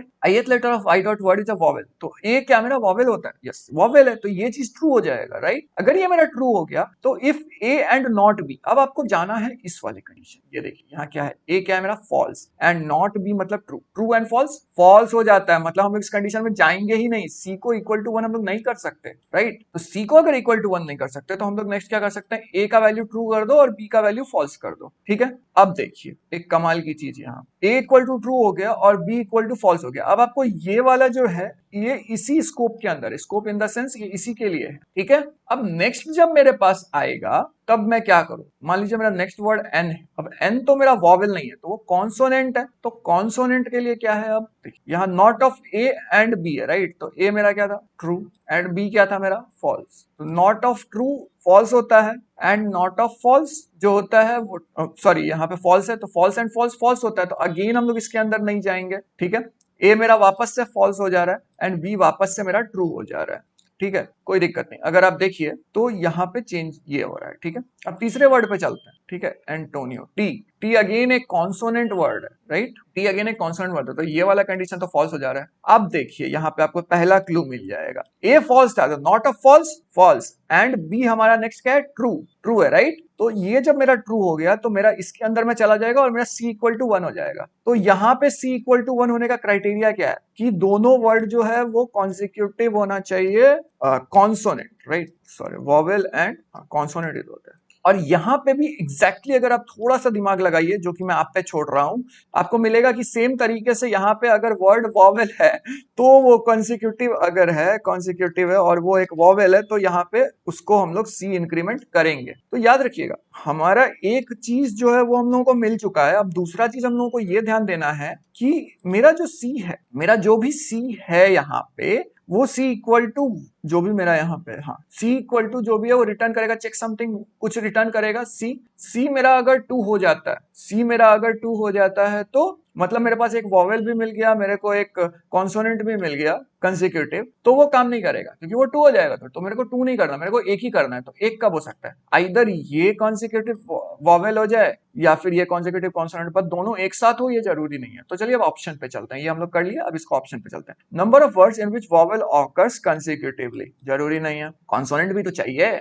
Number of words in which no two vowels और कंसेक्यूटिवली, नहीं, यही तो कंडीशन है कि 2 वॉवेल कंसेक्यूटिवली ऑकर होना चाहिए, नहीं तो प्रॉब्लम है, राइट। तो ये गलत। Number of words in which no two vowels और no two consonant are consecutively, wrong, सीधे रॉन्ग, क्योंकि हम लोगों को उसी कंडीशन पे ट्रू करना है जब दोनों कंसेक्यूटिव कॉन्सोनेंट या तो कॉन्सेक्यूटिव कॉन्सोनेंट हो और वॉवेल हो। तो यहाँ नो टू पहला रॉन्ग है। और बाय द वे अगर यहाँ नो नहीं भी होता तो ये एंड है, तो एंड की वजह से ये गलत हो जाता है, ठीक है। एक छोटा सा टिप, क्योंकि ये एग्जाम में क्वेश्चन घुमा सकते हैं और आपसे ये पूछ सकते हैं कि number of words in which 2 vowels and 2 consonant occur consecutively, नहीं कर सकते, क्योंकि अगर ऐसा करेंगे तो आई का जो हमारा सी का वैल्यू है वो 2 हो जाएगा और मेरे को 2 नहीं चाहिए यहाँ पे, राइट, 1 चाहिए ट्रू करने के लिए। तो वही है, तो इसके लिए लास्ट हम लोग को यही ऑप्शन मिलेगा, number of words in which either vowel और कॉन्सोनेंट ऑकर्स कंसेक्यूटिवली। हमने यही चीज यहाँ निकाला भी, और वर्ड यूज किया था तो और वर्ड यूज की वजह से ये सही हो गया। अब एग्जाम टिप की बारी, इतना करने की आपको जरूरत नहीं है, ये सारा चीज तो आप इग्नोर ही कर दो सीधे।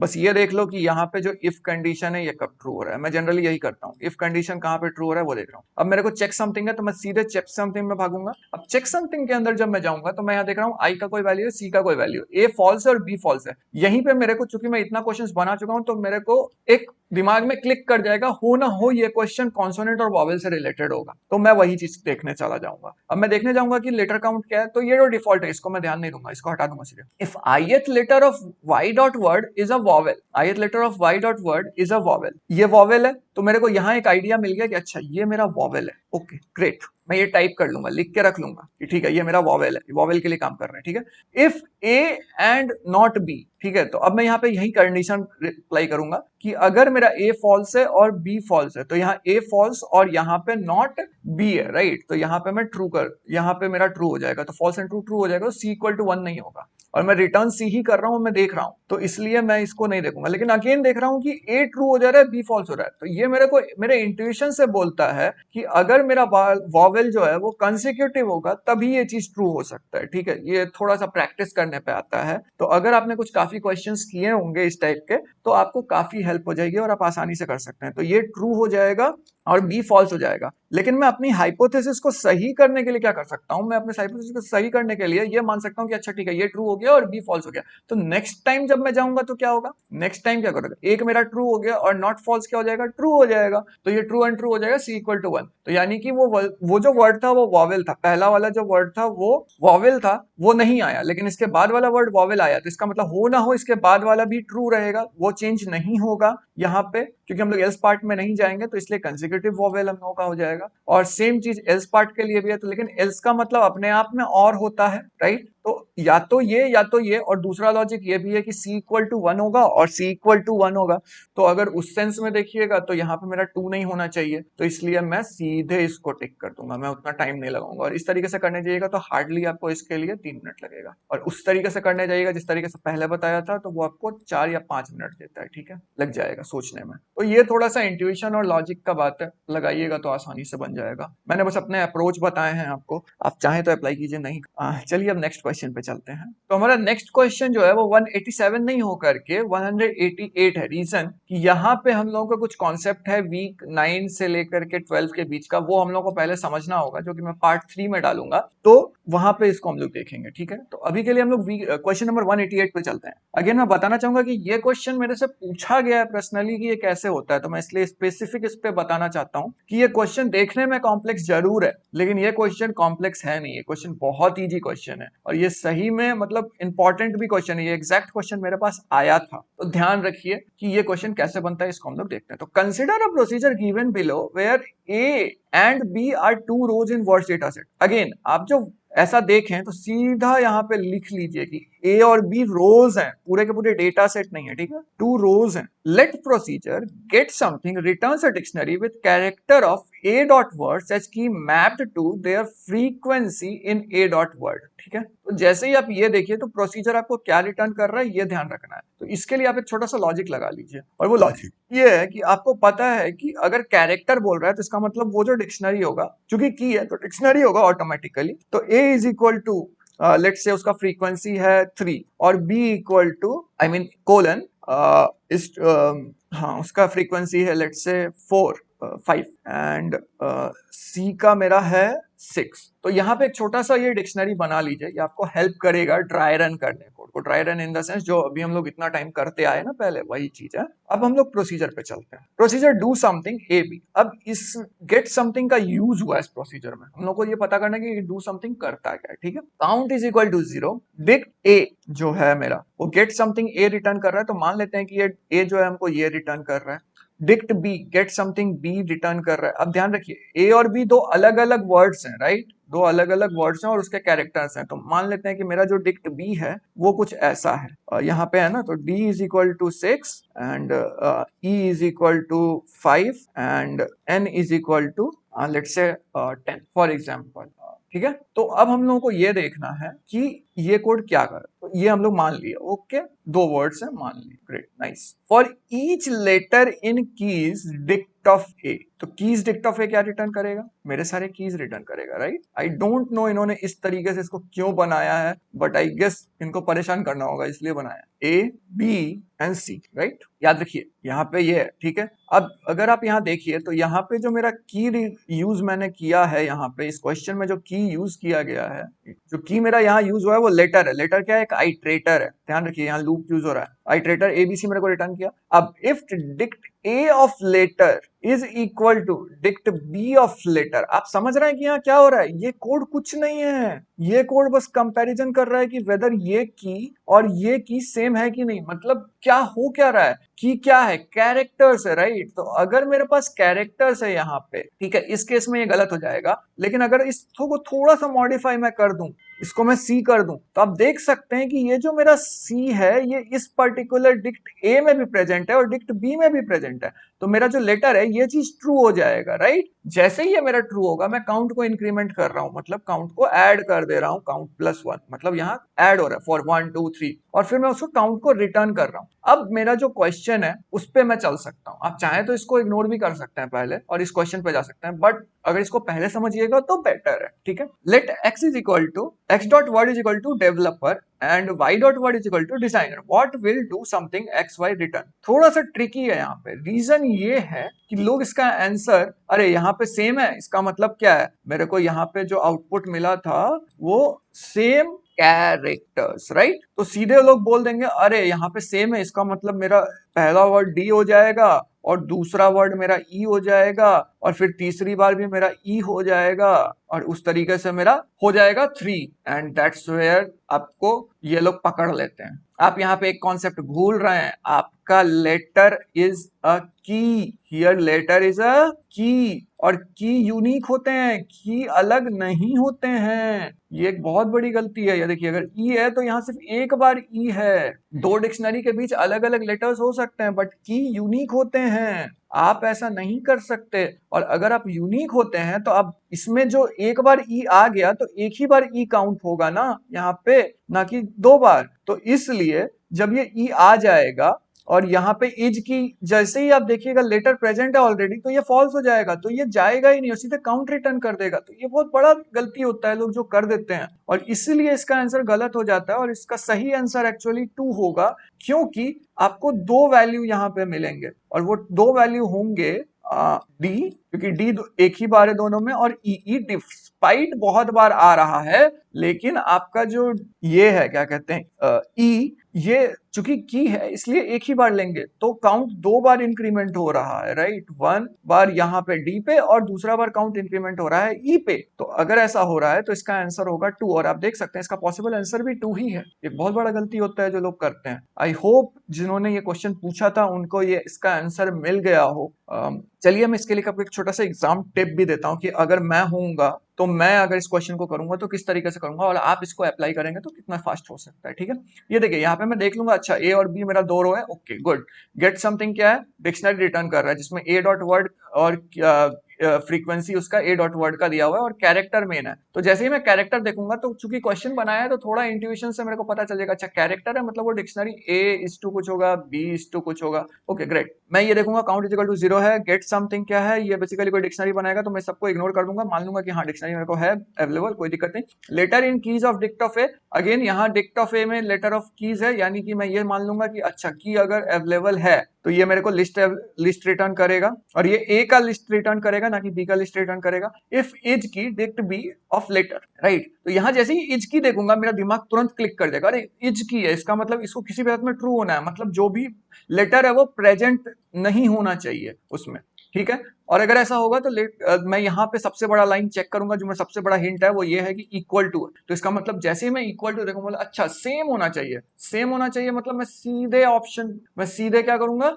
कोड पे भागूंगा। कोड पे जाऊंगा तो मैं देखूंगा क्या कि यहाँ पे मेरा डी और डी सेम हो रहा है, ई और ई सेम हो रहा है, ठीक है। यहाँ पे ई मेरा सेम हो रहा है, लेकिन ई चूंकि मेरा की है तो इसलिए मैं वो गलती नहीं करूंगा जो मैंने बताया अभी था, और मैं सीधे बोल दूंगा अच्छा इसका 2 ही बार होगा और इसलिए इसका आंसर 2 होगा। अगर इस तरीके से आप इसको करने जाइएगा तो आपको हार्डली इसको बनाने में 2 मिनट लगेगा, और पहले वाले तरीके से जाइएगा तो आपको हार्डली इसको बनाने में 4 मिनट लगेंगे, या फिर थोड़ा ज्यादा लगे तो 5 मिनट्स लगेगा, लेकिन इतना ज्यादा टाइम देने की जरूरत नहीं है। टाइम ऑप्टिमाइज करना है हम लोगों को एग्जाम में, तो मैं बस यही तरीका लगाता हूँ। आई होप आप समझ गए होंगे। चलिए नेक्स्ट क्वेश्चन पे चलते हैं। नेक्स्ट क्वेश्चन जो है वो क्वेश्चन नंबर 190 है। अगेन जो क्वेश्चन नंबर 189 था उसमें हम लोगों का कुछ कॉन्सेप्ट है जो वीक 9 to 12 है, तो मैं पार्ट 3 में लाऊंगा ताकि रिवीजन के साथ साथ हमारा इस क्वेश्चन को बनाने का तरीका भी, ठीक है। जो हमारा क्वेश्चन नंबर 190 है ये आंख बंद करके सही करने वाला क्वेश्चन है, और दूसरा इसमें आपको कॉन्सेप्ट बेस्ड क्वेश्चन है। तो ऐसे क्वेश्चन जब मिले आपको तो इस सब क्वेश्चंस पे तुरंत जंप कर जाइए, वेरी वेरी इजी क्वेश्चन है, बस आपको कॉन्सेप्ट क्लियर होना चाहिए। एंड चूंकि हमने समरी देख लिया है तो हम इसको तुरंत कर भी सकते हैं, ठीक है। इसको अगर सर के लैंग्वेज में बोले तो ब्रेड एंड बटर क्वेश्चन है, टेक्स्ट बुक नॉर्मल प्रॉब्लम जो अक्सर पूछा जाता है। तो यहाँ क्वेश्चन देख लेते हैं। Let d be dictionary, choose the correct statement about dictionary d, it is a multiple select question. यहाँ पे एक छोटा सा ट्रिक जो ये लोग खेलते हैं वो ये कि जब मल्टीपल सेलेक्ट क्वेश्चन है तो अगर आप राइट आंसर दिए हो सारा का सारा तो आपको 100 मार्क्स दे देंगे, फुल मार्क्स दे देंगे, कोई दिक्कत नहीं है। लेकिन आप मान लो कि एक सही दिए हो और एक गलत दिए हो तो आपको पूरा का पूरा 0 दे देंगे। इन लोगों को पार्शियल मार्क्स देना चाहिए, वो नहीं देते ये लोग, दैट्स इज बैड। लेकिन मान लीजिए मल्टीपल सेलेक्ट क्वेश्चन है और आपने 2 इसके आंसर सही है और आपने एक को टिक किया है और दूसरा गलत नहीं है और आपने उसको किसी को टिक नहीं किया, तो इसको आपको कम से कम यहाँ पार्शियल मार्क्स देते हैं, ये अच्छी बात है। तो ये ध्यान रखने वाली बात है, और इस तरीके से ये लोग इस क्वेश्चन में भी मार्क्स काट लेते हैं, ठीक है। तो चलिए क्वेश्चन पे चलते हैं। क्वेश्चन ये है कि हमारा जो डी है उसके बारे में क्या क्या चीजें सच है। तो डी एक ऑर्डर्ड लिस्ट, जनरली लोग इसको सही कर देते हैं बट ये गलत है, क्योंकि कीज ऑफ डी जो है वो अलग अलग हो सकता है, डिपेंड करता है कि आप किस तरीके से काम करते हैं। हालांकि आज के डेट में जो अगर पाइथन लैंग्वेज को देखें तो कीज ऑफ डी एक ऑर्डर्ड लिस्ट ही होता है, लेकिन उस सेंस में नहीं जाना, हम लोग को सीटी का सेंस में जाना है। और ये जो कीज ऑफ डी है ये ऑर्डर्ड लिस्ट नहीं होता, ये एक समरी लेक्चर में भी बताया गया है, आप उसको देख सकते हैं, मैं लिंक दे दूंगा, ठीक है। Keys of D is a list of distinct element, बिल्कुल। और ये क्यों इसलिए है, क्योंकि इसका रीजन ये है कि जो कीज होता है वो लिस्ट देता है और जो की है वही होता है उसका एलिमेंट, तो की यूनिक होता है इसलिए ये सही है। उसके बाद all values D must be of same data type, जरूरी नहीं है। मैंने अभी थोड़ा देर पहले बताया था कि जब हम लोग समरी देख रहे थे कि वो स्ट्रिंग हो जरूरी नहीं है, या जो हमारा वैल्यू था वो एक लिस्ट हो सकता था, डिक्शनरी हो सकता था, तो आप कुछ भी रख सकते हो, कोई दिक्कत नहीं है। मान लो एक में आप एक डिक्शनरी के वैल्यू में आप ये रखते हैं, लिस्ट रखते हैं, और दूसरे डिक्शनरी के वैल्यू में आप एक कोई वैल्यू ले लेते हैं, फॉर एग्जांपल एक इंटीजर, तो वो भी चलता है, ठीक है। तो value of key in D can be another dictionary, अभी तो मैंने वही बात की, तो ये सही है, इसलिए ये दोनों सही है। अब इस क्वेश्चन के लिए एग्जाम टिप मत मांगिएगा, क्योंकि इसके लिए कोई एग्जाम टिप नहीं है, ये आंख बंद करके करने वाला क्वेश्चन है, ठीक है। अब जो नेक्स्ट क्वेश्चन है वो क्वेश्चन नंबर 192 है, क्योंकि 191 में अगेन वीक 9 से लेकर 12 का कॉन्सेप्ट यूज हो रहा है। तो अगर आप देखिए तो मैक्सिमम क्वेश्चंस आपको इन्हीं दोनों से मिलेंगे, वीक 7, 8, 9, 10, 11 इन्हीं से क्वेश्चंस आते ही है मैक्सिमम, तो वही चीज है यहाँ पे। तो चलिए देखते हैं, यहाँ पे बोला है the procedure visited b returns the list of names of customer, याद रखिए ये लिस्ट रिटर्न कर रहा है, who have visited shop b in the shopping bill status set. Additionally each customer must be represented exactly once in the returned list. ये बहुत important information है, लोग इसको स्किप कर देते हैं और वो आपको नहीं करना है। रीजन कि आपको यहाँ पे इस चीज को स्टोर करके उल्टे रख लेना है कि यहाँ पे आप इसको सिंपल वर्ड में लिख सकते हैं, list of unique of customer who visited only once. तो यही चीज आपको यहाँ पे करना है, ओके ग्रेट। नाउ अगर हम लोग ये चीज एकदम क्लियर हो चुके हैं ना, चलिए क्वेश्चन पे चलते हैं। क्वेश्चन क्या बोलता है, क्वेश्चन बोलता है कि क्या है,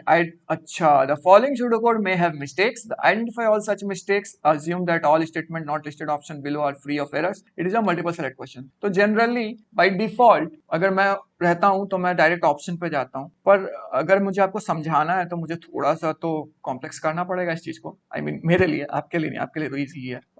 तो हम लोग क्या करने वाले हैं, हम लोग जैसे सूडो कोड को एक बार समझने का कोशिश कर सकते हैं, ठीक है। एग्जाम में आपको नहीं करना है, एग्जाम में बस आपको लाइंस चेक करना है, ठीक है। तो आपको देखना ये है कि लिस्ट ऑफ, आपको सूडो कोड पे चलते हैं। सूडो कोड क्या बोला है, प्रोसीजर विजिटेड शॉप, ठीक है, ये तो सही है, कोई दिक्कत नहीं है। याद रखिएगा इस सारे सूडो कोड में हम लोग सारे लाइंस चेक कर रहे हैं, बट आपको जरूरी नहीं है, ठीक है। X is equal to dictionary, y dictionary, we need list, right, list of names of customer who have visited shop b in shopping bill status है। और यहाँ पे अगर आउटपुट अगर आप देखिएगा तो रिटर्न एस करना है, हम लोगों को कोई और वेरिएबल नहीं करना है, तो y S, we don't need S, right. तो अगर हम लोग को एस नहीं चाहिए तो मेरा पहला जो गलती है वो इसी लाइन में है, राइट। तो देख सकते हैं कितना सिंपल सा गलती है, लोग इसको टेंड नहीं करेंगे और कर देंगे, ये तो सही होगा, चलो निकल जाते हैं, नहीं वैसा नहीं करना है, ओके।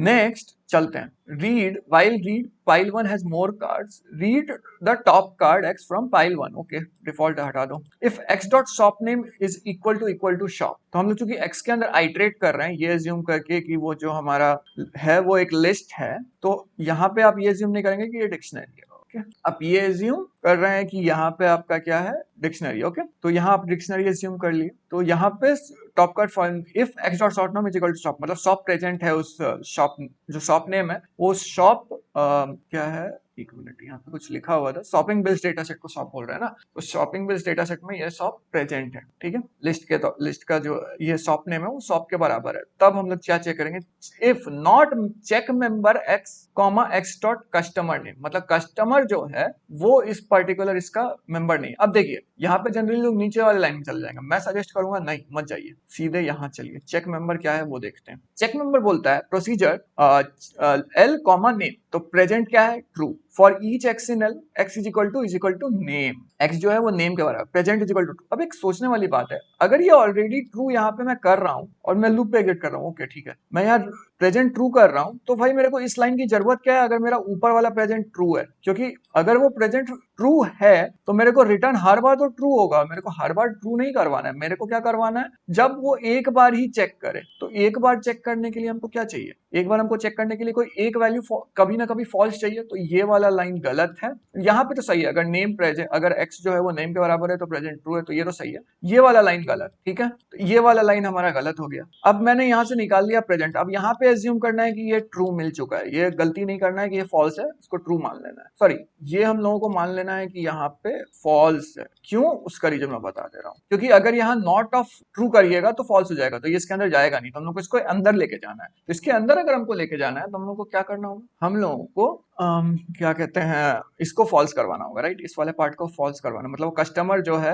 वो इस एस जो शॉपिंग बेस्ड डेटा सेट है या फिर शॉपिंग जो लिस्ट है उसके अंदर प्रेजेंट नहीं है, ये हम लोगों को मानना है। तो अगर ऐसा है तो उसको हम लोगों को ऐड करना है, हम लोगों को एस में ऐड करना है। हम लोग को शॉप नेम में ये नहीं करना है, राइट। ये जो एस है मेरा, इसको हम लोगों को नहीं करना है, शॉप नेम में हम लोगों को इसको नहीं डालना है, राइट। हम लोगों को सिंपली एस डाल देना है। शॉप नेम तो ऑलरेडी हमको पता ही है, शॉप नेम के अंदर क्यों जाएंगे, राइट। तो यहाँ पे क्या हो जाएगा, यहाँ पे सिंपली जो है वो पहला मतलब जो भी वैल्यू है वो यहाँ गलत हो जाएगा। हम लोग को शॉप नेम तो ऑलरेडी मालूम है ना, यहाँ एक्स डॉट शॉप नेम हम लोग ऑलरेडी निकाल चुके हैं। तो x dot shop name plus plus S का क्या मतलब बनता है, ये एस गलती इसलिए है क्योंकि यहाँ पे जो है यहाँ ऐसा एस होना चाहिए, राइट। क्योंकि ये एक पर्टिकुलर एलिमेंट है जिसको मेरे को ऐड करना है लिस्ट में। तो ये एक छोटी सी गलती है जो यहाँ लोग करते हैं, वो ये सोचते हैं अरे एस तो सही है, नहीं वो नहीं है। एस जो है वो एक लिस्ट का एलिमेंट है, तो इसलिए अगर आप लिस्ट में अपेंड करो तो लिस्ट में ऐसे ऐड करोगे ना आप, तो वही चीज है आपको यहाँ करना है, आपको सिंगल नहीं रखना, इसलिए गलती है। तो इसलिए ये 7th वाला लाइन भी गलत है। तो इस तरीके से आपका आंसर क्या हो जाता है, लाइन नंबर 2, लाइन नंबर 7 और लाइन नंबर 16। अगेन इसमें थोड़ा सा आपको ड्राई रन करना ही पड़ेगा और लॉजिक लगाना ही पड़ेगा, अगर नहीं लगाएगा तो ये हो जाएगा। और इसका कोई शॉर्टकट मेथड नहीं, इसको बनाने के लिए आपको 4 से 5 मिनट लग सकता है, depending upon the knowledge that you have from the earlier part. Okay, चलिए नेक्स्ट क्वेश्चन पे चलते हैं। अब जो नेक्स्ट क्वेश्चन है हमारा वो है क्वेश्चन नंबर 196। तो आप ये सोच रहे होंगे, कि आखिर मैं 196 से 198 क्यों गया, मतलब इससे ऊपर भी लिस्ट के क्वेश्चंस हैं और डिक्शनरी के भी हैं, ऑब्वियसली हैं। लेकिन मैं याद रखिए, मैं बोला हूँ हम लोग टाइम ऑप्टिमाइज कर रहे हैं, तो इजी क्वेश्चंस पहले बनाएंगे। आप बोलोगे ये क्वेश्चन इजी है तो कितना क्रिप्टिक लग रहा है, ये तो इजी नहीं हो सकता। एक्चुअली ये बहुत इजी है। और ये क्यों इजी है, बस थोड़ा सा लॉजिक आपको लगाना है। ये क्वेश्चन वे भी आई है, एक्चुअली ये मेरे टाइम पे आया हुआ क्वेश्चन है, इसलिए मैं आपको बता रहा हूँ, ठीक है। ये एक ऐसा क्वेश्चन है जो लोग ट्रिक क्वेश्चन समझते हैं। हाँ, थोड़ा सा लॉजिक लगाइएगा तो ट्रिक नहीं रहेगा वो। चलिए इसका क्वेश्चन देख। Trains is a list that contains information about train associated with a station. Specifically each element is a list is a pair. याद रखिए जब हम लोग शुरू किए थे तब क्या बोले थे, लिस्ट के अंदर मल्टीपल लिस्ट पॉसिबल है, तो वही चीज है arrival and depart. If the arrival और departure time is empty it is represented as none. Important information जो है वो ये है, यहाँ पे 3 इंपॉर्टेंट इन्फॉर्मेशन है। पहला इन्फॉर्मेशन ये है कि ट्रेन जो है वो एक लिस्ट है और ये किसी स्टेशन से एसोसिएटेड है। भाई तो स्टेशन से एसोसिएटेड है का मतलब क्या है, मतलब लिस्ट के अंदर जो भी वैल्यूज हैं वो कोई स्टेशन है, ट्रेन से रिलेटेड जो है वो स्टेशन है। ओके, उसके बाद दूसरा चीज जो है वो ये है, ट्रेन के अंदर जो भी आपका ये है वो अराइवल एंड डिपार्चर, लेकिन ये जो डिपार्चर है ये एक लिस्ट अपने आप में है और फिर इसके बाद एक और लिस्ट आ जाएगा, लेट से उसको हम लोग बोल दें ARR1 DEP1। तो ऐसा आपको एक छोटा सा डेटा सेट आप वगैरह बना लें तो आपको बहुत हेल्प करेगा, ठीक है। तो ये काफी इंपॉर्टेंट हो जाता है कि ये चीज आप बनाएं, ठीक है। और एक एक्स्ट्रा इन्फॉर्मेशन जो आपको काफी हेल्प आएगा वो ये कि अगर अराइवल और डिपार्ट, मतलब अराइवल अगर एम्प्टी है यानी कि वो ट्रेन वहां अराइव नहीं करती, यानी कि वो स्टेशन जो है उस पे वो ट्रेन अराइव नहीं करती है, तो वो नन दिखाएगा। और डिपार्चर के लिए भी सेम कहानी है, अगर वो ट्रेन वहां से डिपार्ट नहीं करती, मतलब वो स्टेशन में प्रेजेंट नहीं है, आती नहीं है, निकलती नहीं है वहां से, तो वो नन दिखाएगा। अगर आप इस दोनों को देखिए तो आपको एक छोटा सा आइडिया लग जाएगा कि आखिर ये दोनों क्या है। ये दोनों ये है कि ये स्टेशन रूट में प्रेजेंट नहीं है, ये जो स्टेशन है ये उस ट्रेन के रूट में ही प्रेजेंट नहीं है, क्योंकि अगर कोई भी होगी तो कहीं ना कहीं एट किसी ना किसी पॉइंट पे वो अराइव या डिपार्ट जरूर करेगी, मतलब वो कोई स्टेशन पे आती है तो वो जाती भी है। तो दैट इज द थिंग, ठीक है। या फिर एक तो ये रीजन हो सकता है, और दूसरा रीजन हो सकता है कि जो अराइवल और डिपार्चर है वो नन इसलिए है क्योंकि अराइवल ट्रेन जो है वो वहीं से बनती है और डिपार्चर खत्म है उसका, उस स्टेशन से नहीं होगा डिपार्चर, और सेम चीज डिपार्चर के लिए। बट ये एक्स्ट्रा एज केस है, इसको आप एज्यूम ना कीजिए, बेटर है अभी के लिए। क्वेश्चन पे देखेंगे उसके बाद समझेंगे, ठीक है। नेक्स्ट चीज जो है, if first of x is equal to none और last of x is equal to none, तो अब सवाल उठता है x क्या है, तो उसके लिए हम लोग ऊपर चलते हैं। फ्लैग 1 फॉल्स है, फ्लैग 2 फॉल्स है, काउंट क्या है 0, मतलब काउंट कुछ ना कुछ काउंट कर रहा होगा। For each x in train, मतलब x जो है वो ट्रेन के अंदर जाता है। अब ये जो ट्रेन है वो अपने आप में एक लिस्ट है, यहाँ x जो है वो एक अपने आप में लिस्ट होगा, हर एक बार डिफरेंट लिस्ट, मतलब अराइवल 1 डिपार्चर 1 अराइवल 2 डिपार्चर, वैसा, ठीक है। If first of x is equal to none, इसका मतलब अराइवल जो है यहाँ पे ये नन है, या डिपार्चर जो है वो नन है, तो मेरा फ्लैग 1 ट्रू हो जाता है। ओके ग्रेट, फ्लैग 1 मेरा ट्रू कहां हो रहा है, जब अराइवल या फिर डिपार्चर कोई एक चीज ओनली वन जो है वो अगर सही हो जा रहा है तो वो हो जा रहा है। अगर दोनों सही हो रहा है, मतलब अगर ये उसका अराइवल भी नहीं है और डिपार्चर भी नहीं है, तो वो ट्रेन एग्जिस्ट ही नहीं करती उस रूट के लिए, ये लॉजिक है इसका, ठीक है। लेकिन अगर एक भी सही है तो इसका मतलब है कि वो चीज ट्रू हो जाएगा, फ्लैग ट्रू हो जाएगा, नहीं तो काउंट को इंक्रीमेंट कर दो। आप समझ रहे हैं इसका मतलब क्या है, ये कोड क्या है, ये कोड ये है कि ये जो है अगर अराइव और डिपार्चर नहीं हो रहा, मतलब अगर इसमें से एक भी कंडीशन नहीं है, यानी कि ना ही वो अराइवल के लिए रेडी है और ना ही वो डिपार्चर के लिए रेडी है, बोलने का मतलब कि उसका कोई अराइवल टाइम नहीं है, फॉल्स है ये वाला पार्ट, और ये वाला पार्ट भी फॉल्स है, तभी तो ये इसके अंदर जाएगा, यानी कि उसका ना अराइवल है ना डिपार्चर है, तो काउंट को इंक्रीमेंट कर दो। ओके, अगर काउंट लेंथ ऑफ ट्रेन के बराबर है तो पहला सवाल तो ये उठता है कि क्या कभी काउंट लेंथ ऑफ ट्रेन के बराबर हो भी सकता है? नहीं हो सकता। क्यों? क्योंकि काउंट तो सिर्फ तभी ऐड हो रहा है जब वो अराइवल और डिपार्चर नहीं हो, लेकिन लेंथ ऑफ ट्रेन क्या देगा, वो स्टेशंस देगा जो प्रेजेंट ही नहीं है, मतलब जो प्रेजेंट है, लेकिन प्रेजेंट तो है ही नहीं, मतलब वो नंबर ऑफ स्टेशंस वही देगा ना जो प्रेजेंट है। लेकिन अगर इसको सही हम लोग कर रहे हैं, मान रहे हैं कि एल्स पार्ट है, तो इसका मतलब ये होता है कि वो ट्रेन उस रूट में है ही नहीं, तो ये चीज हो या नहीं हो कोई फर्क नहीं पड़ता, और फ्लैग का वैल्यू फॉल्स रहेगा, राइट। ठीक है, चलिए नेक्स्ट क्वेश्चन देखते हैं क्या है। Which are the following statement about the variable flag is true, flag 1 is true. It is true if and only if station is starting or ending station for at least one of the train in the list, right। यहाँ पे ध्यान रखिए, हमारा यहाँ पे false कब हो रहा है, ठीक है, उससे हमको मतलब नहीं है। ट्रू कब हो रहा है? ट्रू जब हो रहा है कि या तो स्टार्टिंग हो या एंडिंग स्टेशन हो, मतलब उसका कोई अराइवल टाइम हो या फिर उसका कोई डिपार्चर टाइम हो। अगर दोनों ही नहीं है तो हम लोग एल्स में जाएंगे, और अगर कोई दोनों ही है तो भी सही है, ठीक है। लेकिन इसका मतलब ये है कि यहाँ पे एक तो मिनिमम होना ही चाहिए, ओनली वन मिनिमम, यहाँ मिनिमम एक्चुअली लिखना मैं भूल गया था, नहीं तो ये क्वेश्चन यहीं पे सॉल्व हो रहा था, मिनिमम, तो ये सही हो रहा है, तो इसलिए ये सही है। बाकी इसीलिए ऑटोमेटिकली गलत हो जाता है। False if only station is starting and ending station for at least one of the train station, ये फॉल्स हो जा रहा है, राइट। यहाँ ट्रू नहीं हो रहा, हमको ट्रू चाहिए, ऊपर ट्रू है, राइट, तो ये गलत है। इट्स ट्रू, तो जैसे ही आप ऐसा क्वेश्चन देखिए जहाँ ट्रू बोल रहा है तो ये फॉल्स वाला पार्ट को हटा दीजिए, मतलब नहीं बनता, राइट, कि यहाँ पे फॉल्स क्यों होगा, हम लोग को तो ट्रू चेक करना है ना। Variable flag is true at the end of, ठीक है।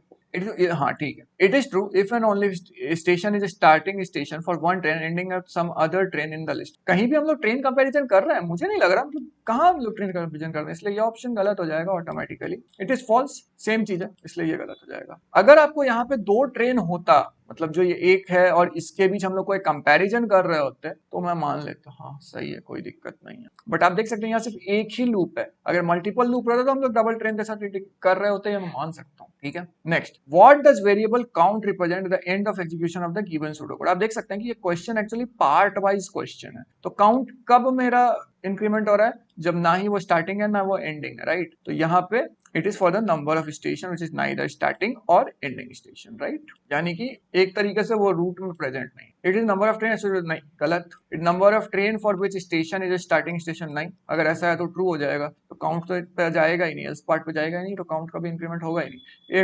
It number of train which station is, नहीं, अगेन सेम चीज हो जाएगा। तो इस जब आपको कभी कभी समझ नहीं आया ऑप्शन, तो एक सिंपल सा टिप मेरा यहाँ पे ये है कि दूसरे ऑप्शंस को चेक कीजिए, आपको कुछ ऑप्शंस में आसानी से समझ आने लग जाएगा, और फिर आप उसके ऊपर वर्कआउट करके ऊपर वाले ऑप्शंस को भी कर, ठीक है। अब देखिए, eight the end of execution of code given what can be said about the values stored bye Boolean variable flag 1 and flag 2? Flag 1 और फ्लैग 2 में क्या होगा? तो देखिए, फ्लैग 1 फॉल्स था, ये ट्रू हो जाएगा अगर किसी भी कंडीशन में हम लोग चेक करें तो, और ये वाला चीज कभी भी लेंथ ऑफ ट्रेन के बराबर होगा नहीं, तो ये फ्लैग 2 हमेशा ट्रू रह जाएगा, राइट? काउंट जो है, क्योंकि वो नंबर ऑफ अराइवल और डिपार्चर था, तो वो तो हो नहीं सकता। काउंट मेरा इंक्रीमेंट तब तक नहीं होगा जब तक वो ट्रेन लिस्ट में ही नहीं है, तो लिस्ट में नहीं है तो लेंथ ऑफ ट्रेन का कोई मतलब बनता नहीं, राइट? क्योंकि वो तो सारे के सारे अराइवल और डिपार्चर वाले लिस्ट के वैल्यूज हैं, मतलब 1 2 3 फॉर एग्जांपल, तो 3 काउंट के बराबर तो है ही नहीं, क्योंकि वहां कोई ट्रेन अवेलेबल ही नहीं, तो इसलिए ये वाला चीज फॉल्स पे कभी जाएगा नहीं, फ्लैग आपका कभी फॉल्स होगा नहीं। और यहाँ पे आपका फ्लैग का वैल्यू क्या है? ट्रू है।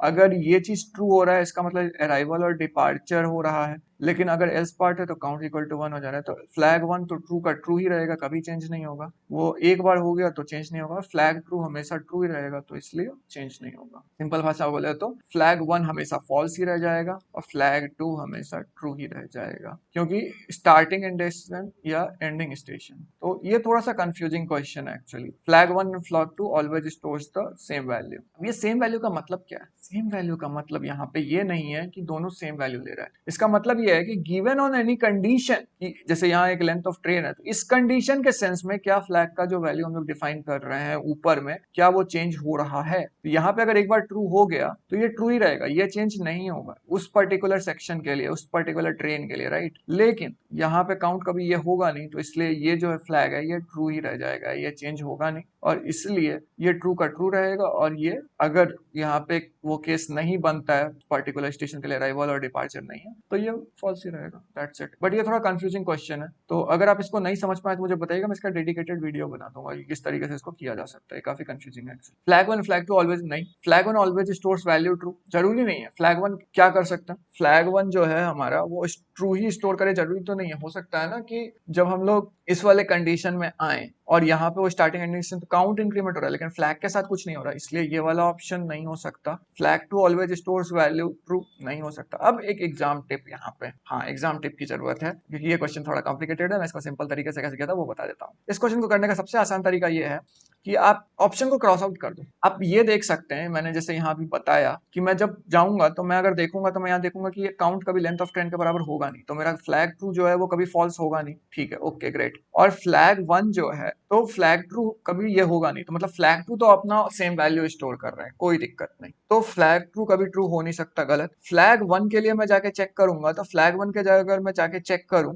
तो मेरे को क्या मिलेगा? फ्लैग 1 को अगर मैं चेक करूं तो ये ट्रू कब हो रहा है? जब कोई एक स्टार्टिंग या एंडिंग स्टेशन है। लेकिन अगर ये दोनों ही नहीं है तो काउंट इंक्रीमेंट हो रहा है, फ्लैग 1 और इनिशियली फॉल्स था तो ये इसलिए फॉल्स रहेगा, ओके ग्रेट। तो मैं इसको भी फॉल्स बोल सकता हूँ कि फॉल्स हो सकता है। Flag 1 and flag 2 always store opposite values? नहीं, अपोजिट वैल्यूज कैसे स्टोर कर सकता है? फ्लैग इनिशियली फ्लैग 1 और फ्लैग 2 दोनों अपोजिट था, लेकिन after some time flag 2 false कभी हो ही नहीं सकता, लेकिन फ्लैग 1 फॉल्स हो सकता है, इसलिए अपोजिट वैल्यू भी ले सकता है, ये अपोजिट वैल्यू नहीं ले सकता है ये। सो बचा मेरे पास यही ऑप्शन, मैं इसको टिक करके निकल जाऊंगा, दैट्स इट। तो अब चलिए कुछ इंपॉर्टेंट क्वेश्चंस पे चलते हैं। वो 3 क्वेश्चंस या 2 क्वेश्चंस जो मैंने छोड़े थे उसको हम लोग देख लेते हैं पहले। तो अब एज्यूमिंग कि मैं सारा का सारा सही क्वेश्चंस कर चुका हूँ एग्जाम में, अब मेरे पास कुछ टाइम कंसिडरेबली बच रहा है, तो मैं ये क्वेश्चंस को अटेम्प्ट करूंगा जो मैंने पहले ही देख के समझ लिया कि हाँ ये हार्ड हो सकता है। तो एक बार डालने पे मुझे समझ नहीं आया तो मैं समझ गया कि इसको मुझे टाइम देना है, तो मैं उस तरीके से इसको करने जा रहा हूँ। तो चलिए देखते हैं कि ये सारे क्वेश्चंस कैसे कर सकते हैं। तो यहाँ पे दिया हुआ है कि station is a list that contains the sequence of station visited from the trains from train data set, right? ठीक है, जैसे ऐसा हो तो हम सीधे ट्रेन डेटा सेट पे चलते हैं। ये थोड़ा सा ट्रिकी क्वेश्चन है, इसलिए इसको थोड़ा सा संभल के करना पड़ेगा हम लोगों को, तो डोंट वरी, हम लोग इसको आराम से ही करने वाले हैं। आ गया मेरा train data set, okay glad train data set is not available, और ये हमेशा रहेगा, आपको ट्रेन डेटा सेट नहीं मिलेगा। तो ये एज्यूम मत कीजिएगा कि आपको ट्रेन डेटा सेट मिलने वाला है, बस एज्यूम कर लेना है, ठीक है। नेक्स्ट क्या बोलता है? Each element is a station in stations, ये जो स्टेशंस लिस्ट था ना उसका एक पेयर है, यहाँ अगेन पेयरिंग आ गया, name and distance. The first entry is the name of the station, while the second entry is the distance of the station. Okay, great. From the first station, ये important है. Again मैं यहाँ पे थोड़ा सा एक चीज चाहूंगा जो आप लोग करें, मैं उतना नहीं कर रहा, जरूरत नहीं पड़ रही मुझे, इसलिए कि आप इसको लिख लें कि नेम, ये जो स्टेशन है पेयर है नेम डिस्टेंस का, तो वही चीज from station from the first station in the list. Maximum distance is a procedure that accepts station as a parameter and returns the name of the pair of consecutive station which have the longest distance between them on this route. ये काफी लंबा चौड़ा complicated लिखा हुआ है, but इसका simple मतलब ये है कि मैक्स डिस्टेंस जो है वो एक प्रोसीजर है, वो स्टेशंस लिस्ट को एक्सेप्ट कर रहा है एज अ पैरामीटर. अगेन आप ध्यान देंगे तो ये एक्चुअली एक लिस्ट का क्वेश्चन है, ठीक है. और रिटर्न क्या कर रहा है, name of pair of consecutive station which have longest distance between them on this route. तो ये पेयर रिटर्न कर रहा है, सिंगल वैल्यू नहीं रिटर्न कर रहा है. कायदे से देखें तो ठीक है, क्या रिटर्न कर रहा है, पेयर. और ये आप इसके कोड को देख के भी समझ सकते हैं कि यहाँ पेयर में दो लिस्ट अवेलेबल है, right, none and none. So that is the thing. Complete the following procedure. अच्छा, ये कोड आपको प्रोसीजर कंप्लीट करने बोलेगा, ठीक है. तो चलिए देखते हैं कि इसका प्रोसीजर क्या है, ठीक है. Max is equal to 0, difference is equal to 0, pair क्या है, none comma none. Previous first of stations. तो फर्स्ट ऑफ स्टेशंस क्या होगा, याद रखिएगा ये जो स्टेशन है ये एक्चुअली लिस्ट ऑफ लिस्ट है, राइट. इसको लिस्ट ऑफ लिस्ट बोलेंगे. तो एक लिस्ट हो सकता है, दूसरा स्टेशन लिस्ट हो सकता है, तीसरा लिस्ट हो सकता है. तो जब आप फर्स्ट ऑफ स्टेशन करने जाइएगा इस वाले टाइप के क्वेश्चन में, तो आपको जो वैल्यू मिलेगा सबसे पहले वो मिलेगा आपको पहला वाला, राइट. अब इस पहले वाले की मदद से हम लोग चलेंगे. अब देखिए फर्स्ट हमने यूज कर लिया, उसके बाद क्या था, रेस्ट. रेस्ट ऑफ स्टेशन है. रेस्ट ऑफ स्टेशन का मतलब क्या होता है, रेस्ट ऑफ स्टेशन जैसा हमने देखा था अपने समरी सेक्शन में, रेस्ट ऑफ स्टेशन सारे वैल्यूज रिटर्न करेगा बट ये वैल्यू रिटर्न नहीं, फर्स्ट वैल्यू रिटर्न नहीं करेगा. लॉजिक क्या है, लॉजिक ये है कि हम लोग फर्स्ट स्टेशन की मदद से बाकी सारे स्टेशन को आइट्रेट करेंगे और चेक करेंगे कुछ चीजें, ठीक है. तो वही चीज है. तो यहाँ पे हम लोग इसकी मदद, इसको हम लोग लेंगे, इसको हम लोग होल्ड करवाएंगे, ठीक है, और उसके बाद हम लोग इस पे आइट्रेशन करेंगे. ये होल्डिंग वाला कॉन्सेप्ट आपको वीक 9, 10, 11, 12 में भी काफी हेल्प करने वाला है, बट अभी के लिए बस इतना समझ लीजिए, ठीक है. अब डिफरेंस क्या है, last of X minus last of prev. Confusing है, राइट. एक्स का लास्ट एलिमेंट क्या होगा, है ना, ये एक सवाल उठता है. एक्स का लास्ट एलिमेंट होगा जो भी आपका स्टेशन था, एक वैल्यू था, उसका जो लास्ट वैल्यू क्यों चाहिए, क्योंकि लास्ट वैल्यू एक्चुअली आपका डिस्टेंस है, ठीक है, ये डिस्टेंस है. ग्रेट. फिर यहाँ क्या है, प्रेव, लास्ट ऑफ प्रेव. प्रेव क्या है, फर्स्ट ऑफ स्टेशंस. तो फर्स्ट ऑफ स्टेशंस क्या है हमारा, फर्स्ट ऑफ स्टेशंस एक्चुअली में वो सारे वैल्यूज हैं लास्ट वैल्यू को छोड़कर, है ना. स्टेशन है तो अगेन ये ऐसा होगा, ये ऐसा होगा, ये ऐसा होगा. सिर्फ 4 है ना, तो हम लोग सिर्फ 3 लेंगे, ये डिनोट करने के लिए यहाँ 3 है, तो ये लास्ट ऑफ 3 स्टेशन ऐसा होगा. अब लास्ट ऑफ प्रेव क्या हो, लास्ट ऑफ प्रेव क्या है, प्रेव क्या है, फर्स्ट ऑफ स्टेशन. तो उसका लास्ट वैल्यू मतलब ये वाला, राइट, इसका लास्ट वाला पार्ट, ये हम लोग लास्ट ले लिए. कुछ भी काम हो रहा है यहाँ पे और उसके बाद प्रेव इज इक्वल टू एक्स कर दे रहे हैं. तो यहाँ पे जो भी प्रेव इज इक्वल टू एक्स कर रहे हैं, तो इसका मतलब है कि यहाँ पे मिनिमम मैक्सिमम कुछ ऐसा कॉन्सेप्ट लगने वाला है. तो वही देख लेते हैं क्या. और यहाँ पे क्या बोलता है, pair of which have longest. Longest मतलब क्या होगा, ऑब्वियसली कुछ ना कुछ मैक्सिमम से रिलेटेड होगा, राइट.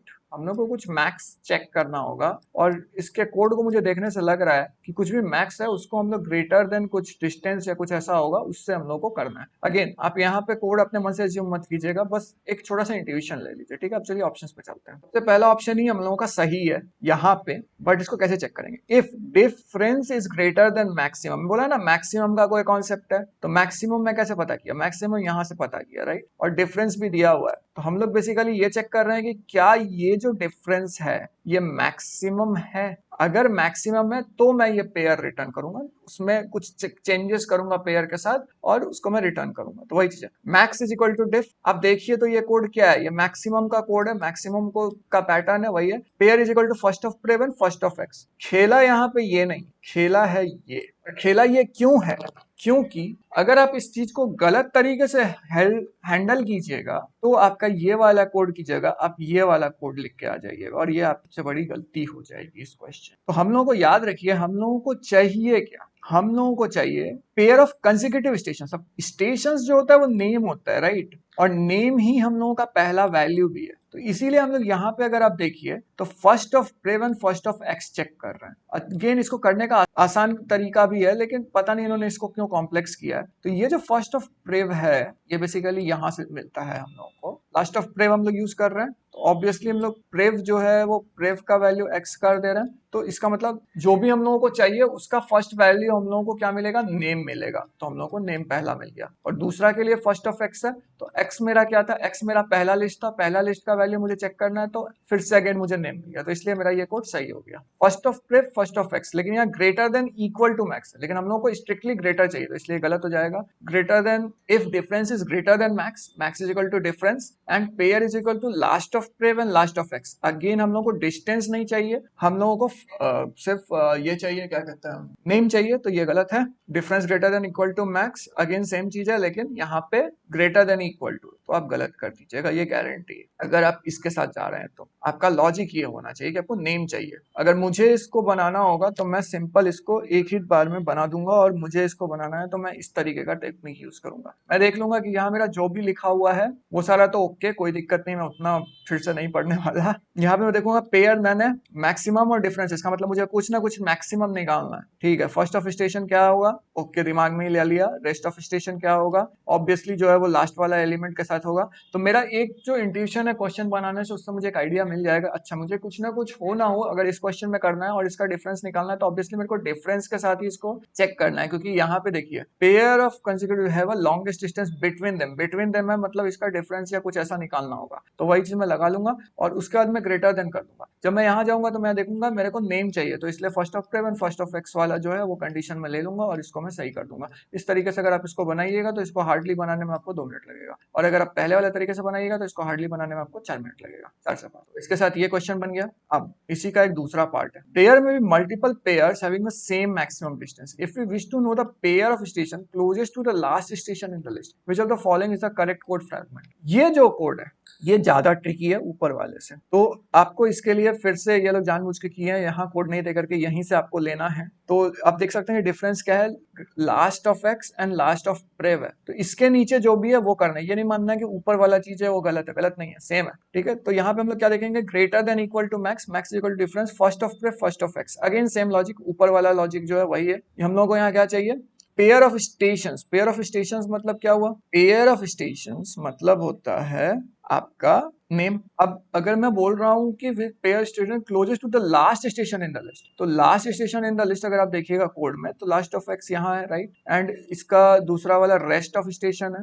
और उसका वैल्यू एक्स ले रहे हैं, तो एक्स जो है वो लास्ट स्टेशन के अंदर आएगा। तो वो जो एक्स है उसका हम लोग एंड ऑफ द कोड जब जाएंगे तो हम लोगों को, अगर आप कैलकुलेट कीजिएगा सब कुछ लेके, तो ये मिलेगा और ये नहीं मिलेगा, क्योंकि हम लोगों को इक्वल टू वैल्यू को इंक्लूड करना है। मैक्सिमम वैल्यू हम लोग ऑलरेडी कैलकुलेट कर दिए, और उससे बड़ा अगर कुछ है या मैक्सिमम वैल्यू के बराबर है तो हम लोगों को मानना है, क्योंकि इसका 2 केस हो सकता है ना, मतलब जनरली अगर लोग जाएगा तो इस तरीके से आएगा, लेकिन हो सकता है ना कि 2 ट्रेन हो जिसका मैक्सिमम वैल्यू सेम हो डिस्टेंस का, तो वही चीज है। तो मैं यही देख करके इसको सीधे टिक कर दूंगा, मैं उतना जाऊंगा नहीं इसको कैलकुलेट करने के लिए, ये गलत होगा और इसीलिए ये भी गलत होगा, क्योंकि लास्ट ऑफ एक्स बोल रहा है, मेरे को वो चाहिए नहीं, नेम चाहिए नहीं मेरे को, इसमें भी मेरे को नेम चाहिए नहीं, इसलिए बेकार है। और ये वाला नहीं होगा, क्योंकि मेरे को ये एंड केस भी तो एज्यूम करना ही चाहिए कि हो सकता है 2 ट्रेन का जो डिफरेंस है वो सेम हो, अगर सेम है तो उसको हैंडल करना चेक करना। ये क्वेश्चन एक्चुअली आपसे एज केस को हैंडलिंग करना चेक करवाता है, एज केस हैंडलिंग। अब बस एक क्वेश्चन बचा है, चलिए उस पर चलते हैं।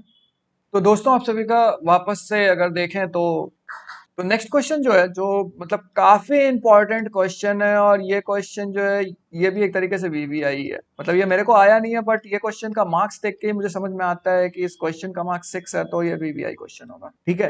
तो 193 नंबर क्वेश्चन है ये, और ये मतलब लिटरली अगर मैं इसको सॉल्व करने गया तो ये मुझे दिमाग घुमा लिया, तो आप सोच सकते हैं कि ये क्वेश्चन कितना ज्यादा इंपॉर्टेंट हो सकता है, ठीक है। तो चलिए क्वेश्चन पढ़ते हैं। The following pseudocode is executed using shopping based data set. At the end of execution, L stores the list of distinct shop which one category of item have been bought. यहाँ पे trick, ये 1 category खेलेगा, ठीक है, एक ही category का item होना चाहिए। इसका मतलब क्या है इस सेंटेंस का, वो समझना ज्यादा जरूरी है। इसका मतलब ये है कि अगर आप इसका शॉपिंग बेस्ड डेटा सेट को देखिएगा, जो मैं अभी दिखाने नहीं जा रहा हूं, तो आपको पता चलेगा कि अलग अलग तरीके के कैटेगरी है, लेकिन ऐसे शॉप जिससे सारे कैटेगरी के जो आइटम है वो सेम है, वैसे शॉप के डिस्टिंक्ट शॉप मतलब यूनिक, यूनिक शॉप्स, उसके सारे कैटेगरी अगर आप देखिएगा तो वो सेम है, राइट। तो वही चीज है यहाँ पे, ये है आपका इंपॉर्टेंट चीज जो आपको समझना है यहाँ, ठीक है। अब देखिए, but the pseudo code may have mistakes, identify all such mistakes if any, assume that all statement not listed in the option below are free of errors. It is a multiple select question, no problem, चलिए देखते हैं। Multiple select question है तो थोड़ा सा ध्यान रखना है। मैं देखना क्या चाहता हूँ, मैं पहले देखूंगा डिक्शनरी एम्प्टी इनिशियलाइज किया गया, लिस्ट एम्प्टी इनिशियलाइज किया गया। वाइल पाइल 1 ये डिफॉल्ट है तो इसको मैं इग्नोर कर रहा हूँ सबसे पहले ही, हम लोग आप भी कर सकते हैं। If not is key A comma x dot shop name, okay, A is equal to update dict A और एक्स। तो अपडेट डिक्ट जो है वो एक्चुअली में कोई प्रोसीजर है, बट हम लोग कोई प्रोसीजर पे नहीं जाएंगे, उससे पहले वाला चीज देख, नहीं पहले प्रोसीजर पे जाएंगे। तो प्रोसीजर पे जाने पे हमको समझ में आया, for z in y dot item if not a member of d comma z dot category y dot shop name is equal to y dot shop name plus plus z dot category and return d। मतलब वो category जो है, ये जो आपका category है ये member है, राइट। ये मेंबर यानी यहाँ एक लिस्ट यूज हो रहा है। तो अगर आपका एक लिस्ट यूज हो रहा है तो फिर आप डिक्शनरी क्यों एंट्री करिएगा, राइट। आप डिक्शनरी नहीं एंट्री करिएगा ना, why will you use dictionary. आपको तो यहाँ अगर आप एक जो कोड है उस मुताबिक आप अगर एक डिक्शनरी एंट्री करोगे तो नॉट ऑफ मेंबर तो नहीं होगा, यहाँ क्या हो सकता था, एज की, राइट। यहाँ पे मेंबर नहीं होता, मेंबर लिस्ट के लिए होता है और आप डिक्शनरी के साथ काम कर रहे हो, राइट। तो आप नहीं कर सकते, ये ऑप्शन यहीं पे गलत हो जाएगा। लाइन नंबर 21 में एक एरर आ सकता है। यहाँ रिटर्न डी, अब एज्यूम कर लेना है कि ठीक है हमको मिल गया, और ये क्या बेसिकली मिला, शॉप नेम और z dot category, okay. Else shop name is equal to empty update dict a of x, ठीक है। Update dict of A of x है तो अगेन मैं वही मान रहा हूँ, गलती वहीं पे है, सेम है तो उसको मैं इग्नोर कर दे रहा हूँ। For each K in keys of A if length of A of key is equal to 1, L is equal to L plus plus K, ठीक है। यहाँ पे भी ओके है क्योंकि ये एलिमेंट है तो ये वाला सही है, तो गलती जो होने का चांस है वो यहाँ पे नहीं है। तो भैया गलती कहाँ पे है, गलती यहाँ पे है, वाई, कोई बताओ वाई। ये मैं चाहता हूं कि आप पता करके बताइए कि ये क्यों है। एक हिंट देता हूं, एक बार जरा देखिए कि आपका क्वेश्चन आपको क्या बोल रहा है। अगर आप ये समझ पाए तो आप इस क्वेश्चन को बना सकते, मैं चाहूं तो इसको बता सकता हूं, बट मैं बताना नहीं चाहता क्योंकि ये एक बहुत इंपॉर्टेंट चीज है जो आपको समझना होगा यार। नेक्स्ट वीडियो में अगर तब तक मुझे जवाब नहीं मिल पाया तो मैं आपको बता दूंगा कि इसका आंसर क्या है, लेकिन अभी के लिए आपको पता करके बताना है कि ये वाला जो ऑप्शन है 5th नंबर लाइन है, इसको मैं गलत क्यों बोलूं, ठीक है। चलिए, तो ये आपका होमवर्क, मानता हूँ एंड टर्म है, लेकिन फिर भी थोड़ा मेहनत कीजिएगा तो ये लॉजिक आपको इतना हेल्प करेगा, आपको 6 मार्क्स सीधे दिला सकता है। आप सोच सकते हैं, आप चाहे तो सिर्फ इस वाले को टिक कर सकते हैं और आप बोलेंगे अरे सही है, कोई दिक्कत नहीं, चलो मस्त मजे में। तो अगर आप देखिए तो इसका आंसर जो है लाइन नंबर 21, लेकिन लाइन नंबर 5 भी है जो मेरे को पता है कि सही है, क्यों है वो आप पता करेंगे, ठीक है। तो दोस्तों इसी के साथ हमारा रिवीजन सेशन 2 कंप्लीट होता है, जिसमें हम लोग वीक 5 to 8 के सारे कॉन्सेप्ट्स भी देखे और क्वेश्चंस को भी मैंने सॉल्व किया। साथ ही साथ मैंने आपको एक होमवर्क दिया है, मैं आशा करता हूं कि आप उसे करें। पार्ट 3 जस्ट इसके बाद मैं ला रहा हूं, उसमें हम लोग 9 से 11 के कॉन्सेप्ट, ठीक है। तो चलिए मिलते हैं आपसे अगले वीडियो में, बाय बाय, थैंक यू।